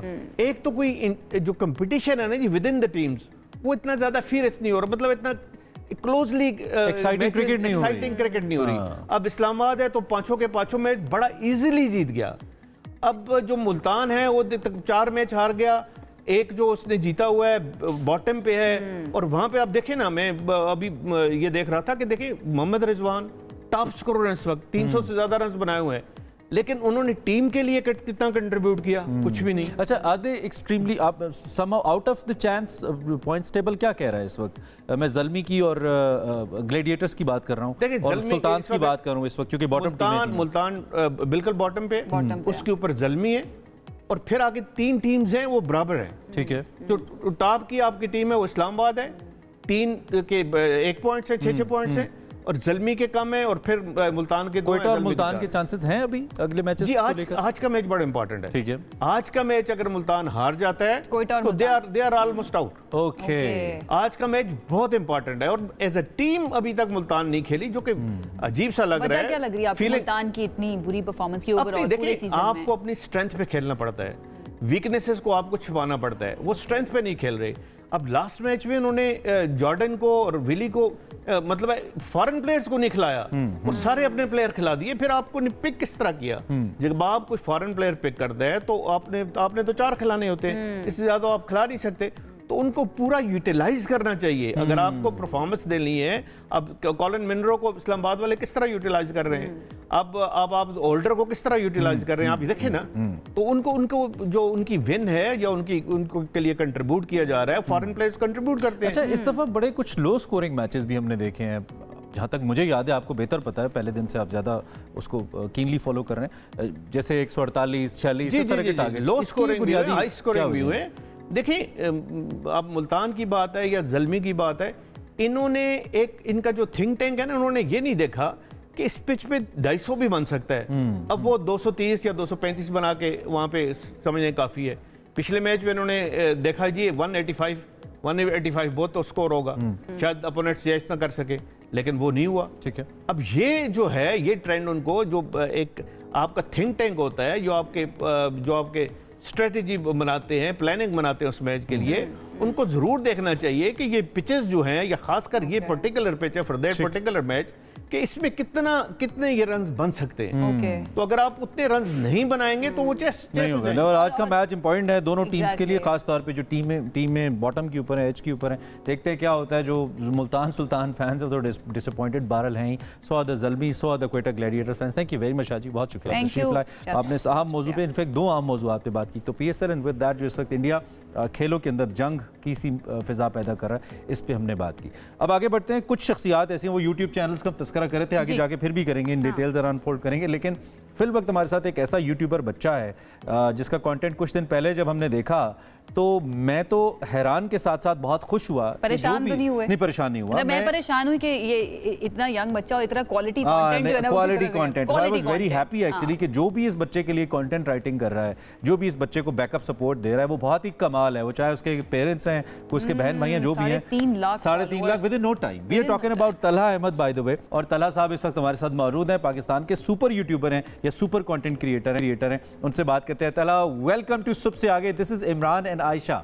आप कैसे हो बच्चे? कैसे हो तलहा? मैं अल्हम्दुलिल्लाह खैरियत से हूँ, ठीक हूँ। बहुत अच्छा हमें लग रहा है आपसे बात करके। आपका कंटेंट इतना अच्छा, और ऐसे अच्छे कंटेंट की हमें ज़रूरत थी। मेरा पहला सवाल ये है कि जो कंटेंट लिखा होता है, जो लाइंस होती हैं इतनी ज़बरदस्त, इतनी पंचिंग, ये खुद लिखते हो या कोई और लिखता है?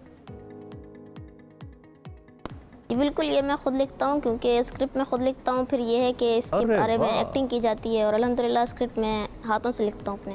क्या बात है, बहुत ही इट्स वेरी अमेजिंग, सरप्राइजिंग। इसके आपके लिए तो ना ऑब्जर्व करना बड़ा ज़रूरी है, इस तरह की लाइंस लिखने के लिए, इस तरह की सिचुएशंस को एक्सप्लेन करने के लिए। तो आप किस तरह से फिर ऑब्जर्व करते हो? सोशल मीडिया पे, टीवी ज़्यादा देख के, इस तरह की पर्सनैलिटीज़ की लाइफ को देख के? ऑब्जर्वेशन स्किल्स की बात है तो मेरी ऑब्जर्वेशन स्किल्स अल्हम्दुलिल्लाह अच्छी हैं। मैं आपने कहा कि सोशल मीडिया पे भी देख लेता हूँ। उसके अलावा रोज़मर्रा की ज़िंदगी के अंदर भी जो चीज़ें मुझे आम लोगों से रिलेट रखती हैं, फिर मैं उसके हिसाब से वीडियोस बनाता हूँ, तो वो लोगों को काफ़ी पसंद आती हैं। आपकी एज क्या है तलहा? मेरी एज 16 ईयर है। माशाल्लाह, आप छोटे लगते हैं। अच्छा, दूसरी बात ये कि आपका ताल्लुक कहाँ से है? सिंध के इलाके से? मेरा ताल्लुक कराची से है। खास कराची से। अच्छा, एक तो आपका जो बोलने का अंदाज है, रोज़मर्रा जैसे अल्फाज का इस्तेमाल है, कमाल है। 16 साल की उम्र में कोई बच्चा, कोई लड़का नहीं करता है, तो we are so proud of you. अब सबसे पहली वीडियो जो आपने सोची कि यार मैं इस पे करता हूँ, आइडिया खुद आया था, किसी ने आइडिया दिया था, और वो वीडियो किस बारे में थी? सबसे पहले वीडियो जो थी वो उन दिनों गर्मियाँ बहुत ज़्यादा थीं, तो मैंने एक सोशल मैसेज के तौर पे वीडियो बनाई थी, यानी कि जिस तरीके से चरिंद परिंद को पानी वगैरह दिया जाए, इस हिसाब से मैंने एक सोशल मैसेज के तौर पे वीडियो बनाई थी। वो मेरी पहली वीडियो थी। तो तलहा, ये इस तरह की वीडियोस बनाने का फिर आपने कैसे सोचा कि मुझे इस तरह की बनानी चाहिए, इसके अंदर बड़ा स्कोप है और ये चलेंगी, लोग पसंद भी करेंगे? देखिए, मेरे जहन में ये था कि जो चीज़ आम आदमी, हर इंसान अपने साथ रिलेट कर पाएगा, वो चीज़ें चलेंगी और उसको लोग पसंद भी करेंगे। तो ऐसा ही हुआ बिल्कुल। जो मैंने वीडियोस बनाना शुरू की, उसमें आम लोगों के मसाइल, उनकी ज़िंदगी की अक्कासी की, तो फिर लोगों ने उसको काफ़ी पसंद किया। और माशाल्लाह, क्या बात है, सटायर भी मौजूद होता है, उसके साथ साथ सोशल मैसेज भी होता है। ये बड़ी रिस्पांसिबल अप्रोच के साथ। आई एम स्टिल अमेज्ड कि कंटेंट तलहा का अपना खुद लिख रहे हैं वो। अच्छा तलहा, अभी तक किस शोबा ज़िंदगी पे वीडियो बन चुकी है, और आगे किस को आपका इरादा है कि उसको भी आप फोकस करेंगे? मैंने मेडिकल की फील्ड के ऊपर जो जूनियर डॉक्टर होते हैं या सीनियर डॉक्टर होते हैं, उसके हवाले से भी वीडियो बनाई है। और उसके अलावा एक मैंने गवर्नमेंट के ऊपर भी बनाई थी। इस तरह कोई शोबा जिंदगी कोई डायलॉग्स आपको, कोई कंटेंट थोड़ा सा, वो गवर्नमेंट वाली तो बहुत ही अमेजिंग थी, इतने अच्छे से आपने पिक्चर किया ना एक ब्यूरोक्रेट को और उसकी लाइफ को। कुछ डायलॉग्स, 2-3 लाइंस अगर तलहा याद हो और हमें सुनाओ आप, तो मज़ा आ जाएगा यार। अच्छा, बहुत ही ज़्यादा वायरल जो डायलॉग हुआ था वो ये था कि मैंने एक वीडियो बनाई थी दर्जी की। उसके अंदर जो उनका फेवरेट जुमला था, जो मेरे साथ अभी दोबारा भी हुआ है और पहले भी होता था, वो ये था कि सूट उन्होंने सिया नहीं था, लेकिन कह दिया कि भाई आपने काज बटन के लिए दिया हुआ है, बस 2 दिन में आपका आ जाएगा या शाम में आके ले जाना। और तभी जाके उनको याद आता है कि इन्होंने कपड़ा भी दिया था सिलने के लिए। तो ये चीज़ें बहुत होती हैं। ये फेवरेट जुमला था, लोगों को भी काफ़ी पसंद आया। लेकिन तलहा, आपको कैसे पता कि ख़वातीन को ये वाले इश्यूज़ का सामना करना पड़ता है, स्पेशली दर्जियों के साथ? नहीं, ये तो मैंने मेल जो होता है ना दर्जी, उनके ऊपर मेल साइड आपने दी थी। अच्छा तलहा, एक कपड़ों का एक वीडियो थी आपकी वो जिसमें आपने ये दिखाया है कि एक बॉलीवुड फिल्म या उसका जो राइटर है या डायरेक्टर है वो एक मुसलमान की ज़िंदगी को या मुजाहिद की ज़िंदगी को कैसे देखता है, और आपने इतने अच्छे तरीके से वो जो उनकी एक फर्जी दुनिया है जो उन्होंने हमारे बारे में बना रखी है, बॉलीवुड की दुनिया, बॉलीवुड की दुनिया, वो आइडियाज़ कहाँ से आए? कोई स्पेसिफिक मूवी देखी जिसमें आपने बताया आजकल जंग का सा माहौल भी, बड़ी रेलेवेंट है आपकी वो वीडियो कि इंडिया किस तरह ओवर एग्जैजरेट करता है पाकिस्तान को और पाकिस्तानियों और मुसलमानों को। जी बिल्कुल, इस तरीके से होता है। बॉलीवुड मूवीज़ के अंदर जो दिखाया जाता है कि एक आम मुसलमान का तासुर वहाँ यही होता है कि बस जिसके जहन में हर वक्त जंग सवार है और हिंदुस्तान पे हमला सवार है, लेकिन ऐसा बिल्कुल नहीं है। दोनों तरफ से लोग जो हैं आपस में होना चाहिए, लेकिन ये बदकिस्मती से मूवीज़ में इस तरीके से दिखाया जाता है। तो फिर मैंने भी उसके ऊपर वीडियो बनाई थी जो काफ़ी लोगों ने पसंद की। ठीक है, तो तला जिंदगी में कोई तब्दीली आई है? आपका कंटेंट जब हमने अपनी टीम में शेयर किया, डिस्कस किया, तो एवरीबडी सेड ओ इनको हमने देखा है, ये तो बहुत अच्छे हैं। अभी आपकी बात हो रही थी, हमारे एक दो दोस्त कह रहे थे भाई इनका कंटेंट बहुत अच्छा है। जिंदगी में तब्दीली आई है, अब तो स्टार हो गए हैं, लोग पहचानना शुरू हुए हैं बाहर जब जा रहे हैं आप? तो बिल्कुल लोग पहचानना शुरू हुए हैं। जब भी बाहर जाता हूँ तो लोग मिलते हैं, कभी चाय के होटल पे या कहीं भी, तो कहते हैं कि आपको तो हमने वीडियोस में देखा है, आपकी वीडियोस बहुत अच्छी होती हैं, इसी काम को आगे करते रहें, छोड़ना नहीं है, कंटिन्यू रखना है, और तस्वीरें वगैरह भी खिंचवाते हैं। तो एक अच्छा एहसास होता है, अच्छा लगता है। बिल्कुल मेरी ख्वाहिश है, आपने इतने लोगों की जिंदगियों के ऊपर बना लिया है वीडियोस, सहाफ़ी और एंकर इनकी जिंदगी के ऊपर बनाने का इरादा है आपका? छोड़ेगा नहीं तला? बिल्कुल, इसके ऊपर भी वीडियो मैं बनाऊंगा इंशाल्लाह। कोई माइंड में है कि किसको देख के आपने अच्छा ये वाला एंकर, ये वाला एंकर, ये वाला एंकर इसको देख के बनाऊंगा? या कोई ऐसी ऑब्जर्वेशन आपके माइंड में हो कि यार ये मैंने इसको हाईलाइट करना है, एंकर्स की ये वाली बात को? उन्हें हमारी कोई बात हमें बता देनी है। जी तला? तो ये तो मुझे किसी एंकर से ही पूछना पड़ेगा कि किस तरीके से उनकी लाइफ होती है और क्या क्या उनको हर्डल्स का सामना करना पड़ता है। तो ये चीज़ें मुझे मालूम होंगी तो फिर मैं ज़रूर वीडियो बनाऊंगा। We are ready to help you तला, any time you can call us, हम आपकी बिल्कुल हेल्प करेंगे। और दूसरा ये बताएं कि जब आप थोड़ा वायरल होते हैं, लोग आपको पहचानना शुरू करते हैं और सोशल मीडिया पर फॉलोइंग होती है, तो कंपनीज बड़ा अप्रोच करती हैं, स्पॉन्सर्स बड़ा अप्रोच करते हैं, तो ये सिलसिला हो चुका है शुरू? नहीं, ये सिलसिला इसलिए शुरू नहीं हो चुका क्योंकि मुझे इतना ज़्यादा अरसा हुआ नहीं जितना और बड़े क्रिएटर्स को हो जाता है। तो फिर उनको ब्रांड्स भी देखती हैं, कैंपेन, स्पॉन्सरशिप वगैरह ये चीज़ें आती हैं। क्योंकि चूँकि मैं इस फील्ड में नया हूँ तो इसलिए शायद अभी तक किसी को इस तरीके से मेरे को अप्रोच मैं तो कहता हूँ कि आपको ही अप्रोच करें, हाँ किसी से कम नहीं है। और दूसरा ये कि आपका कंटेंट इतना मैच्योर है, मुझे लगता है कि कोई भी ब्रांड अगर आपके साथ अटैच होगा या आपको अटैच करेगा साथ, तो उसकी ब्रांड वैल्यू में बहुत इजाफा होगा, क्योंकि आप बहुत अच्छा कहना चाहिए ना, राइट वे में टारगेट करने वाला कंटेंट आप बना रहे हैं, रेलेवेंट कंटेंट बना रहे हैं। So what are your future plans and who is your favourite content creator by the way? पसंदीदा कौन है आपका, जिसे बहुत पसंद करते हैं या देखते हैं आप? अच्छा, मैं जिसे पसंद करता हूँ, जिसे देखता हूँ, वो मुस्तफ़ा हनीफ है, यहीं कराची में ही होते हैं। अच्छा। वो वीडियोस ऐसी बनाते हैं कि उनकी वीडियो में बिल्कुल कोई वल्गैरिटी नहीं होती और अच्छे साफ़ सुथरा पॉजिटिव कंटेंट होता है। और उसके साथ साथ उनकी ये बात मुझे अच्छी लगती है कि वो लेस प्रिविलेज इलाकों में जाके लोगों की हेल्प करते हैं, ज़रूरतमंद लोगों की। तो ये चीज़ें मुझे उनकी काफ़ी पसंद है, इसलिए मैं उन्हें देखना भी पसंद करता हूँ। व्लॉग्स भी देखते हैं आप? व्लॉगर्स को भी देखते हैं क्योंकि सबसे बड़ी फ़ैन फॉलोइंग तो वही खींचते हैं, या व्यूअरशिप? जी, मैं इस तरीके से एक और भी हैं पंजाब में, शहर में देहात के नाम से, उनका चैनल को भी विजिट करता हूँ, उनकी वीडियोस भी देखता हूँ, अच्छी लगती हैं। तो ये तो पाकिस्तान के मेन यूट्यूबर्स नहीं है, मेन तो रजब, डक्की, एस्ट्रोलॉजी टाइप यूट्यूबर्स हैं जिनको बहुत ज़्यादा लोग मिलियंस में देखते हैं। तो आप समझते हैं कि उनका कंटेंट नहीं आपको अच्छा लगता, नहीं देखते आप? नहीं, मुझे इतना वो होता नहीं है, अट्रैक्ट नहीं करता जिससे मैं उसे देख सकूं। अच्छा, विजन क्या है आपका फिर आगे सोशल मीडिया को अपने लेकर चलने के लिए? मेरे जहन में यही है कि अल्लाह ताला जितना मज़ीद तरक्की दे और मैं अपनी मेहनत पूरी करूं और घर वालों की सपोर्ट हो और अल्लाह ताला पे यकीन हो, इंशाल्लाह मज़ीद भी आगे जाऊं, ये मेरे जहन में। इंशाल्लाह। और डू यू थिंक एक कंटेंट क्रिएटर जो है वो किसी मसले के ऊपर उसको हाईलाइट करके चीज़ों को तब्दील कर सकता है, माशरे में तब्दीली का बाइस बन सकता है? आपकी क्या ऑब्जर्वेशन है तला? मुझे ये लगता है कि सिर्फ कंटेंट क्रिएटर ही नहीं बल्कि हर शख्स एक माशरे पे मुस्बत पैगाम असर छोड़ सकता है कि अगर वो अपनी इस्लाह खुद की करे, शुरुआत वो अपने तरफ से करे, तो बिल्कुल हर इंसान कर सकता है। मजीद तो कुछ नहीं कह सकता, लेकिन आपकी वो जो ब्यूरोक्रेट्स वाली वीडियोस थी ना तला, बिल्कुल ख़त्म करते हैं सेगमेंट को ये कहकर, उसने बहुत सारे लोगों को ना एक दफ़ा अपनी ज़िंदगियों को दोबारा से देखने पर ज़रूर मजबूर किया है कि कहीं हम भी तो ऐसा नहीं करें, और करें तो कितना गलत कर रहे हैं। आप बहुत कमाल कंटेंट बना रहे हैं, अल्लाह आपको ज़िंदगी दे, सेहत दे और जीते रहें आप, ऐसा बनाते रहें कंटेंट। All the best. कमाल, बहुत शुक्रिया आपका। तला अहमद ने हमें ज्वाइन किया था जी, हमने सोचा बात करवाएं, और जितने भी स्पॉन्सर्स हैं, जितने भी ब्रांड्स हैं, भाई तला इज अवेलेबल, आपका ब्रांड ऊपर ही जाएगा, इनको स्पॉन्सरशिप दीजिए, ये बहुत ज़्यादा ज़रूरी है, ये स्टार है नए आने वाले कल के। एक ब्रेक की तरफ जाते हैं, साथ रहिए। भारत की इंतहा पसंद मोदी सरकार जो है, जिसका हम बार बार जिक्र कर रहे हैं, पाकिस्तानी मीडिया की जानिब से जो सच एक बैलेंस तज्जिया जो पेश किया जा रहा है ना, वो कहते हैं कि ये हमारी आवाम तक नहीं पहुंचना चाहिए। भाई हमारी आवाम को नहीं पता चलना चाहिए कि असल क्या है, सच क्या है। वो सिर्फ प्रोपेगेंडे के ऊपर ही यकीन करें तो ज़्यादा बेहतर है। 16 जो यूट्यूब चैनल है, कल की खबर है, और 17वां जो है ना ये तमगा हम न्यूज़ के ऊपर भी लगा है। दो की बहुत अच्छी बात नहीं है, लेकिन अच्छी बात इन अ सेंस के कहीं ना कहीं तो हम न्यूज़ कुछ ऐसा अच्छा पाकिस्तान के मौक़िफ़ को के लिए कर रहा था कि इंडिया को उसे बंद करना पड़ा। और इन 16 चैनल्स के अंदर हमारी फ्लैगशिप जर्नलिस्ट, हमारी एंकर, हमारी अच्छी कोलीग आसमा शिराजी साहिबा का चैनल, उनका चैनल भी शामिल है। एक पैकेज पहले देखिए, वापस आएंगे तो आसमा साहिबा से आपकी मुलाकात करवाएंगे। जमहूरियत और आज़ादी इजहार की अलंबरदार होने की दावेदार भारतीय हुकूमत से सच बर्दाश्त नहीं हुआ।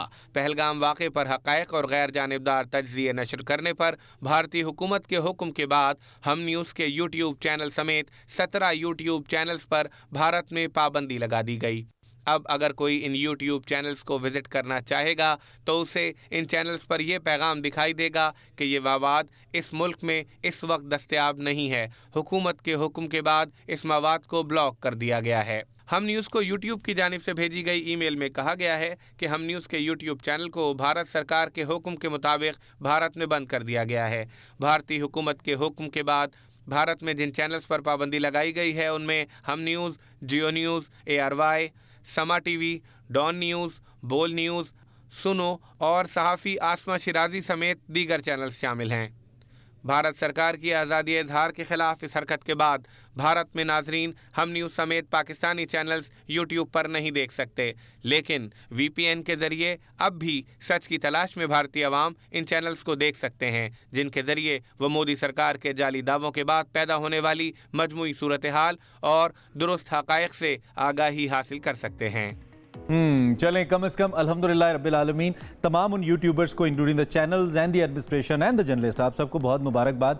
आप अपना मौक़िफ़ कामयाबी से काम पहुंचाने में दुनिया तक कामयाब हुए कि भारत को आपका मुंह बंद करने के लिए, आपको रोकने के लिए चैनल्स बैन करना पड़े। इसका मतलब है आप कम से कम पहली जंग तो जीत गए। हमारे साथ आसमा शिराजी हमारे सीनियर एंकर पर्सन कोलीग मौजूद हैं, उनकी ज़रा राय लेते हैं। उनका चैनल भी उन 17 चैनल्स के अंदर इंक्लूडिंग हम न्यूज़ शामिल है जिसको बैन किया गया। आसमा साहिबा, सबसे पहले तो आप कैसे देखती हैं इस पाबंदी को, क्या टेक है आपका बीइंग सीनियर जर्नलिस्ट? जी बहुत शुक्रिया। मेरा ख्याल है जो हिंदुस्तान की तरफ से पाबंदी आयद हुई है पाकिस्तानी चैनल्स के ऊपर भी, जो कि न्यूज़ चैनल है मेनली, और 4 से 5 चैनल्स हैं जो कि इंडिविजुअल्स के हैं, कुछ चैनल्स यानी चंद चैनल्स जो हैं वो इंडिविजुअल्स के हैं, जिसमें मेरा चैनल भी है। तो ये पैगाम क्या, ये पैगाम ये है कि हम आवाज़ों को रोक सकते हैं, हम वन साइडेड ओपिनियन को हिंदुस्तान के अंदर चलाएँगे, रीजनिंग की कोई गुंजाइश नहीं होगी, दलील की कोई जगह नहीं होगी, इसी तरह से आवाज़ें बंद करते रहेंगे। हिंदुस्तान में तो आवाज़ें बंद होती रही हैं, लेकिन पाकिस्तान की आवाज़ और इतना बड़ा ये वाक़या जो कि पहलगाम का हुआ है, इसके बाद पाकिस्तानी चैनल्स का बंद किया जाने का मतलब सिर्फ और सिर्फ ये है कि जो फ्लो ऑफ इंफॉर्मेशन है उसको रोका जाए, एक तरफा बयानिया जो है बताया जाए, जो कि हिंदुस्तान का एक तरफा बयानिया है, और जो पाकिस्तान का मौक़िफ़ है उसको बिल्कुल ब्लॉक कर दिया जाए ताकि वहाँ तक लोग जा ही ना सकें, वो बात ही ना सुन सकें जो कि पाकिस्तान के मौक़िफ़ के हवाले से है। और इसके साथ ये इस बात का भी सबूत है कि जो सूरत हाल बनी हुई है इस वक्त हिंदुस्तान के अंदर, हिंदुस्तान के पास कोई एविडेंस मौजूद नहीं है। हम तो सिर्फ सवाल उठा रहे हैं, पाकिस्तान के जो चैनल्स हैं वो सवाल उठा रहे हैं, या पाकिस्तान के जो इंडिपेंडेंट जो हैं, जो सेन वॉइसेस हैं, वो तो ये सवाल उठा रही हैं कि क्या आप जो है वो पाकिस्तान के पॉइंट ऑफ व्यू को दुरुस्त समझते हैं, पाकिस्तान के जो मौक़िफ़ है उसको आप देख रहे हैं, और जाहिर है कि पाकिस्तान अपना मौक़िफ़ ये बयान कर रहा है कि पहलगाम के अंदर पाकिस्तान का कोई हाथ नहीं था, कि यही वजह है कि हिंदुस्तान के आसमा साहिबा, तो ये जो इक़दाम किया गया है भारत की जानिब से, अगर हम इसको इंटरनेशनली देखें, जो जर्नलिस्टिक फ्रीडम है उसके लिए ये कितना ज़्यादा ख़तरनाक हो सकता है कदम भारत का? देखिए, एक तो ये जो हिंदुस्तान का एक ढोंग है कि वो एक दुनिया की सबसे बड़ी जमहूरियत है, और ये कि वहाँ पे आज़ादी राय का बहुत यानी वहाँ मौजूद है, बिल्कुल ऐसा नहीं है। हिंदुस्तान के अंदर ना इस वक्त जमहूरियत है, ना वहाँ पे आज़ादी राय है, ना वहाँ पे लोगों को मीडिया को अपने आप को एक्सप्रेस करने के लिए, फ्रीडम ऑफ स्पीच के लिए उनके पास कोई इख्तियार इस वक्त मौजूद नहीं है।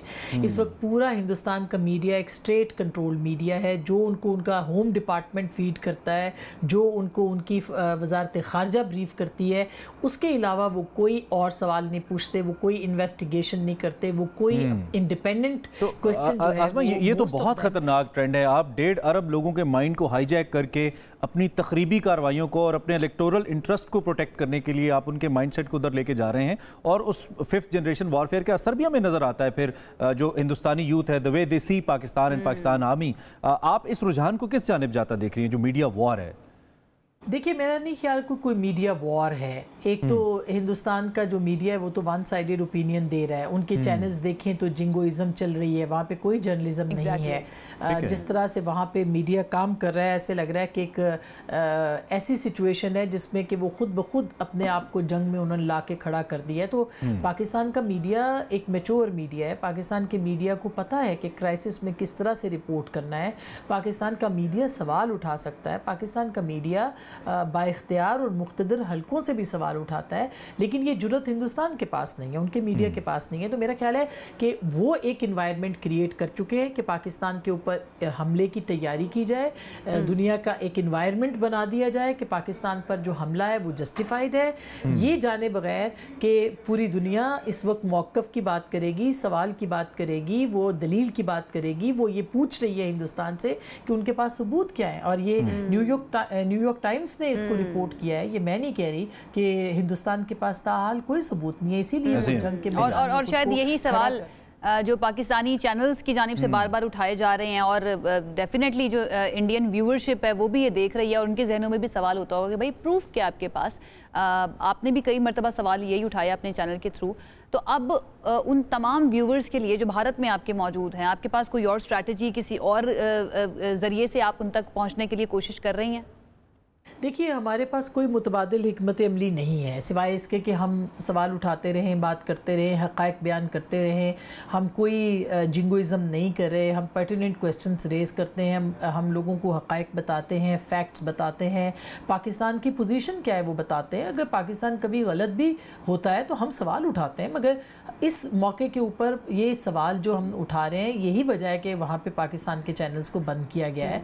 क्योंकि सबसे बड़ी बात यह कि हिंदुस्तान या मोदी सरकार जो है वो अपने अवाम को एक तरफा मौक़िफ़ सुनाना चाहती है, वो उसको अपने पाकिस्तान के मौक़िफ़ से दूर रखना चाहती है। क्योंकि एक तो वहाँ बिहार का इलेक्शन है, फिर वहाँ पे जो इन्वायरमेंट है एंटी पाकिस्तान, उसका वो पूरा पॉलिटिकल फ़ायदा उठाना चाहते हैं। तो ये जो एक ब्लॉकेज है, ये पूरा इंटरनेशनल मीडिया, पूरी आलमी तंजीमें इसको देख रही हैं, और उनको देखना चाहिए कि यूट्यूब ने पाकिस्तान, उनके एक दरख्वास्त के ऊपर पाकिस्तानी चैनल्स को क्यों बंद किया है। क्या यूट्यूब जो है वो हिंदुस्तान का नुमाइंदा है? क्या यूट्यूब जो है वो हिंदुस्तान का वहाँ पे यानी उनके ज़ुबान बोल रहा है, उनके अहकामात को मान रहा है, या एक इंडिपेंडेंट इंटरनेशनल प्लेटफॉर्म है जो कि इंडिपेंडेंट इन्वेस्टिगेशन के बाद जो है वो कोई अमल कर सकता है, कोई इक़दाम उठा सकता है। मगर इस तरह से कैसे हो सकता है कि हिंदुस्तान की वजारत दाखिला जो है वो ख़त लिखे और उसके फ़ौरन बाद चंद मिनटों और सेकंडों के अंदर पहले पाकिस्तान की वेबसाइट बंद हो गई, फिर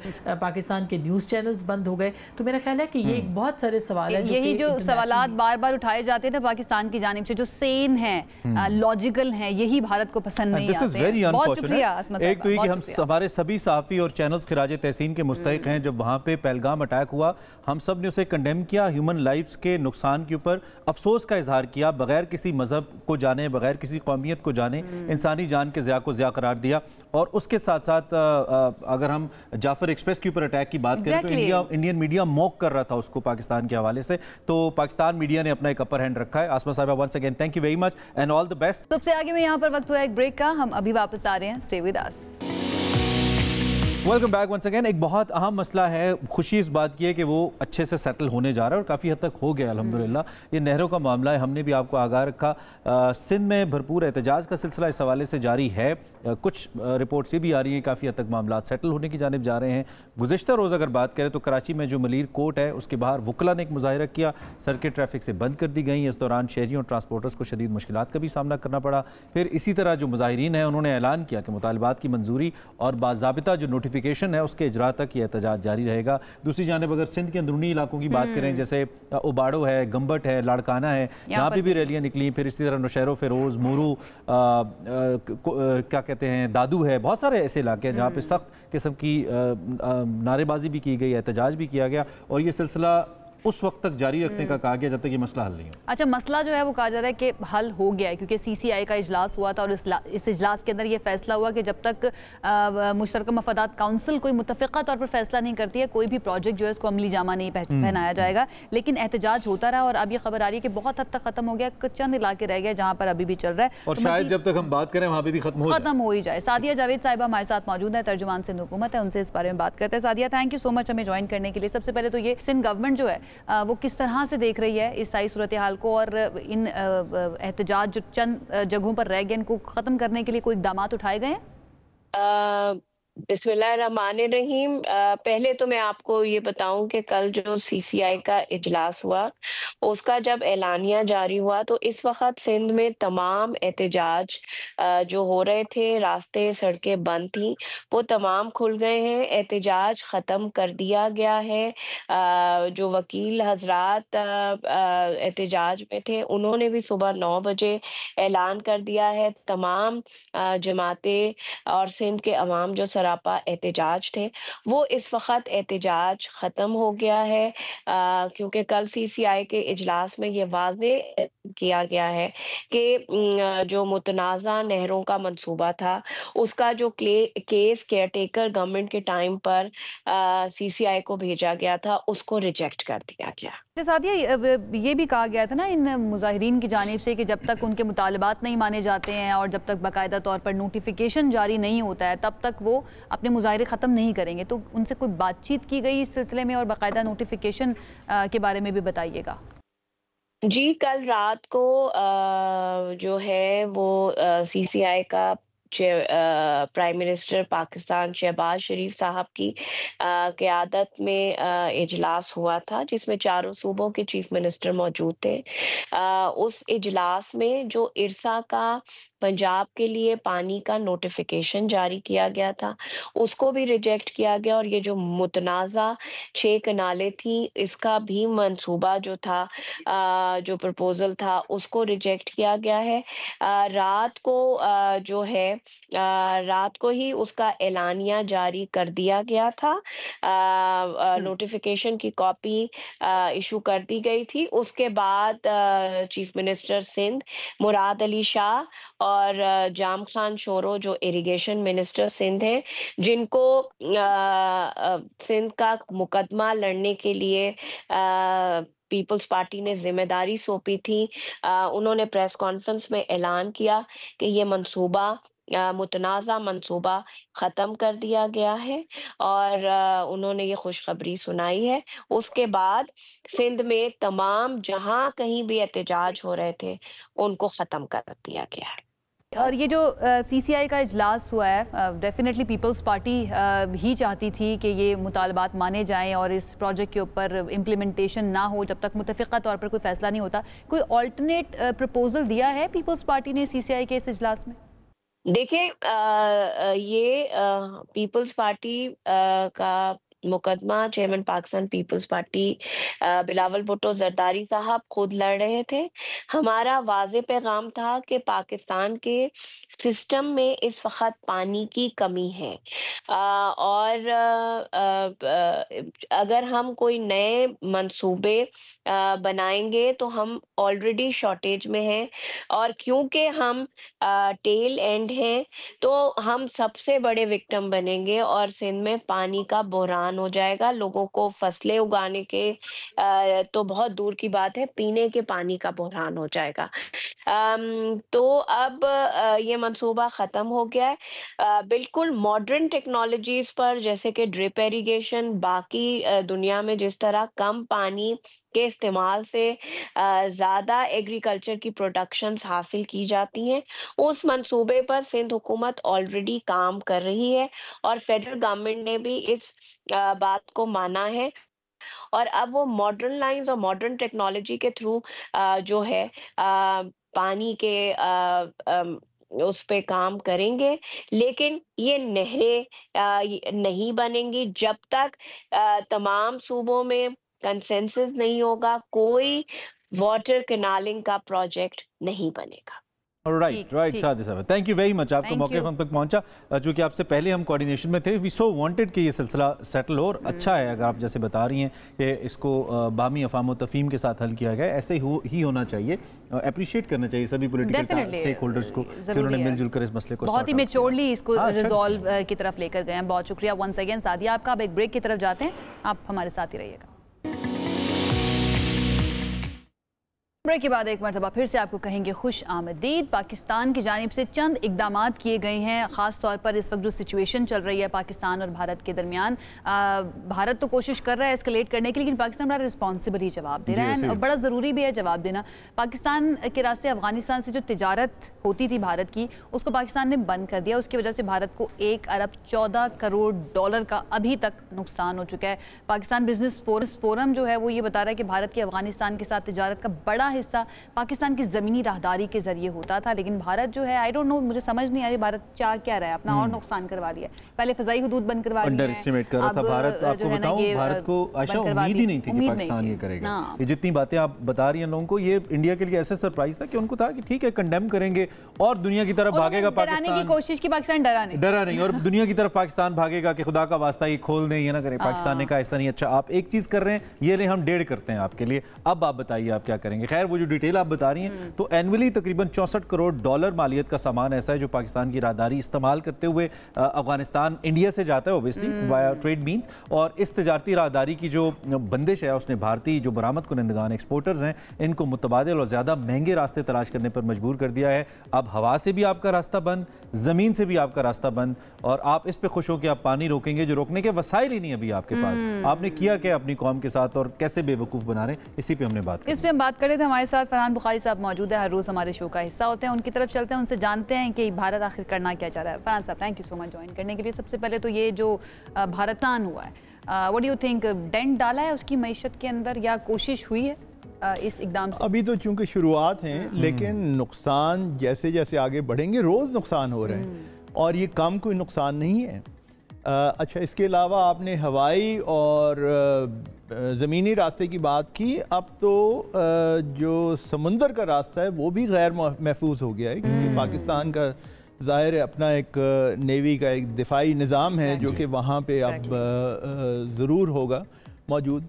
तो इसलिए उस दिफाई निज़ाम के होते हुए क्या भारत अपनी ट्रेड के लिए, अपनी तिजारत के लिए समुंदर का रास्ता इस पर ज़्यादा इन्हिसार कर सकते हैं? मेरा नहीं ख्याल ऐसा मुमकिन होगा। तो ये जिस तरह वो कहते हैं ना अंग्रेज़ी में इस्तिलाह है कि इट्स अ लूजिंग गेम, ये बिल्कुल नुकसान का रास्ता है और इसमें कोई फ़ायदा नहीं है। अफगानिस्तान एक बड़ा उनका कंट्री है जिसमें वो एक्सपोर्ट करते हैं, ज़रिए मुबादला बनाते हैं। हमारी जो मैरीटाइम है या जो समंदरी रास्ता है, इसमें भी इंडिया की डिपेंडेंसी रूट के लिहाज से है, कुछ फ़र्क पड़ेगा इनके अगर पाकिस्तान सिक्योरिटी मेजर्स लेता है तो? माजी में ये कोशिश तो हुई है कि ईरान के ज़रिए चाबहार के ज़रिए बड़े पैसे लगाए उन्होंने और उस समंदर के रास्ते से अफगानिस्तान के लिए एक नया ट्रेड रूट बनाया जाए, लेकिन इन हालात में उसे कितना इस्तेमाल कर सकेंगे?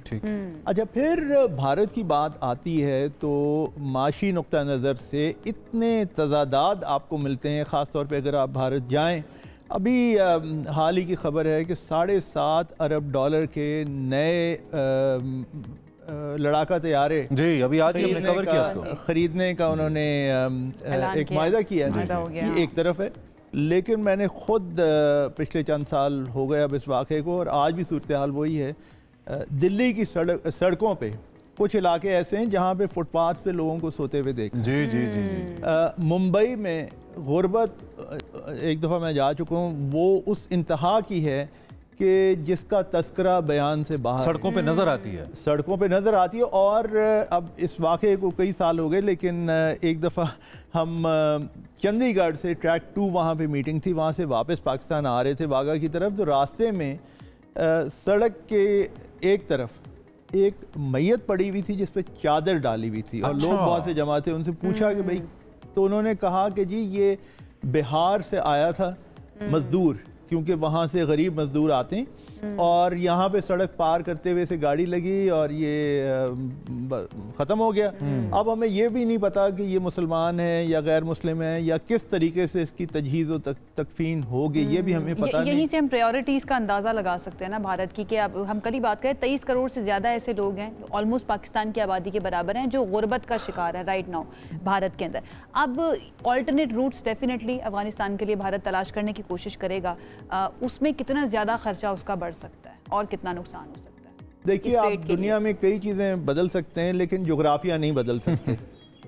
और जोग्राफिया का हाल ये है कि अगर वो आखिर में बहुत लंबा कोई रूट करके कहीं से एक हवाई रास्ता बना भी लें तो वो इतना महंगा पड़ेगा कि उन्हें शायद उन अशिया से ज़्यादा पैसे खर्च करने पड़े अफ़गानिस्तान तक पहुंचाते हुए अपनी चीज़ें, अपनी बरामदात। उसके अलावा ये भी सूरत हाल है कि अफ़गानिस्तान में इन हालात में अफ़गानिस्तान की डिपेंडेंसी या अफ़गानिस्तान का इन्हिसार किस मुल्क पे ज़्यादा है? हमारा 1500 मील का बॉर्डर है अफ़गानिस्तान का, अगर आप बलूचिस्तान और खैबर पख्तूनख्वा को देखें, मतलब ये बहुत लंबा एक बॉर्डर है जो कि ईरान और अफ़गानिस्तान के साथ है। अफ़गानिस्तान का इतना लंबा बॉर्डर होने के नतीजे में क्या जो काबुल में जो भी हुक्मरान हैं बैठे हैं आजकल, वहाँ के तालिबान हैं, क्या वो इस लड़ाई में हिंदुस्तान की तरफ जाएंगे या पाकिस्तान जिस पे ज़्यादा इन्हिसार है उसका साथ देंगे? ये भी एक बहुत बड़ा सवाल है। बिल्कुल ठीक है। अच्छा, अब जिस तरह की सिचुएशन बनी है, सस्टेन कितना कर सकता है इस लॉस को इंडिया? इसमें कोई शक नहीं है कि they are bigger economy, not the better in a sense, क्योंकि मसाइल बहुत ज़्यादा हैं वहाँ पे, दो कि उनकी ग्रोथ बहुत कमाल है, हमें अप्रिशिएट करना चाहिए जिस तरह के पिछले कुछ 8-10 सालों में आप तो इकोनॉमी को ज़्यादा बेहतर समझते हैं, लेकिन उसके बावजूद इकोनॉमी जो वो कहते हैं ना कि सबसे पहले जो चीज़ फ्लाई करती है वो कैपिटल होता है जब भी ऐसी जंग की या वॉर मॉन्गरिंग सिचुएशन होती है। सस्टेनेबल कितना है इंडिया के लिए सिचुएशन के अंदर रहना, मुसलसल वॉर को अपने इमीडिएट नेबर के साथ प्रोवोक करते रहना, क्योंकि जो इंटरनेशनल इन्वेस्टर है वो तो इसको नहीं देखेगा कि उनके नेशनल इंटरेस्ट क्या है, उसने तो अपना कैपिटल देखना है। इसको आप कैसे देखते हैं? न्यूक्लियर आर्म से लेस दो मुल्क जिनका बॉर्डर कॉमन है, बहुत लंबा बॉर्डर है, ये गालिबन तारीख में पहली ऐसी मिसाल है कि two nuclear powers also sharing a long geographical border. खतरनाक सूरत हाल है, कोई अच्छी सूरत हाल नहीं है, और इसलिए इन दोनों ममालिक के दरमियान एक हद से ज़्यादा टेंशन को नहीं लेके जाना चाहिए, गैर जिम्मेदारी की बात है। अब अगर ये आपको और हमें नज़र आ रहा है तो जो सरमाया लगा रहे हैं जो लोग, उन्हें नज़र नहीं आ रहा होगा, और अगर उन्हें नज़र आ रहा होगा तो वो तो फ़ौरन ही एक खुदा न खासा मुस्तक़बिल के हवाले से एक बहुत बुरा एक मकाम, बहुत बुरा एक सिनेरियो देख रहे होंगे। वो अपने आप से पूछेंगे कि क्या हमें समझदारी का मुजाहरा करते हुए यहाँ से निकल जाना चाहिए या यहाँ बैठ के ही हम बैठे रहें जब तक के हालात इनके नॉर्मल नहीं होते। This is very important. देखना ये है कि भारत कितना अफोर्ड कर सकता है ये सारी पाबंदियाँ जब उसके ऊपर जवाबी तौर पर लग गए। आखिर में एक अगर मैं नुक्ता और ऐड कर लूँ, वो ये है कि पाकिस्तान की अपनी 2019 के मुकाबले में जो अस्करी तैयारी है वो 6 साल में बहुत बेहतर हुई है। एयरफोर्स में नए फाइटर प्लेन्स आए चाइना से, J-10s, नेवी की एक्सपेंशन हुई है, आपकी जो लैंड फोर्सेस हैं आर्मी, उनकी भी एक्सपेंशन हुई है, आर्टिलरी में, आर्मर्ड कोर में, ये सब चीज़ें हमारे सामने हैं और ये पब्लिक डोमेन में है ये इंफॉर्मेशन। तो ये वो सूरत हाल नहीं है कि खुदा न खास्ता हमारा कोई मिलिट्री बैलेंस में कोई बहुत ज़्यादा फ़र्क हो, बैलेंस आउट नहीं होगा हमारा। पाकिस्तान में डिटरेंस जिसे कहते हैं वो बड़ा पावरफुल है और वो बहुत मजबूत। एंड वी ऑफन से कि वो एक घरों की एग्जांपल हम लेते हैं ना, छोटे साइज का घर हो, उसकी सफाई, उसकी मेंटेनेंस, ये देखना चीज़ें ठीक आ रही हैं, ठीक जा रही हैं, आसान होता है। जितना घर बड़ा होता है, जितने वसाइल बढ़ते जाते हैं, मसाइल भी बढ़ते जाते हैं, कैपेबिलिटीज़ को भी बढ़ाना होता है। और कल शायद हमारे शो में जिक्र हुआ था, रिस्पॉन्सिबिलिटी बढ़ती जाती है, और हमारे शो में जिक्र हुआ था कि कोई 23 करोड़ तो वहाँ पे खत्ते गुर्बत से नीचे लोग हैं, आई बिलीव आपने फिगर मेंशन की थी। तो India would have to think about it, खास तौर पे देर अवाम। इसीलिए तो वो चैनल्स को ही बंद कर रहे हैं। हम फैक्ट्स बताते हैं यहाँ से, आप हमारे चैनल्स बंद कर देते हैं। फैक्ट्स क्यों बताते हैं? वो बस वो कबूतर बना रहे हैं अपनी कौम को, आंखें बंद कर लें, बिल्ली सामने है जी। लेकिन आप ज्यादा देर तक किसी को बेवकूफ नहीं बना सकते, ये तो लिखी पड़ी बात है। वक्त हो गया खत्म, इंशाल्लाह आपसे दोबारा मुलाकात करेंगे सारी अपडेट्स के साथ। एक मरतबा फिर से अपना बहुत ख्याल रखिए। अल्लाह हाफिज़। अल्लाह हाफिज़।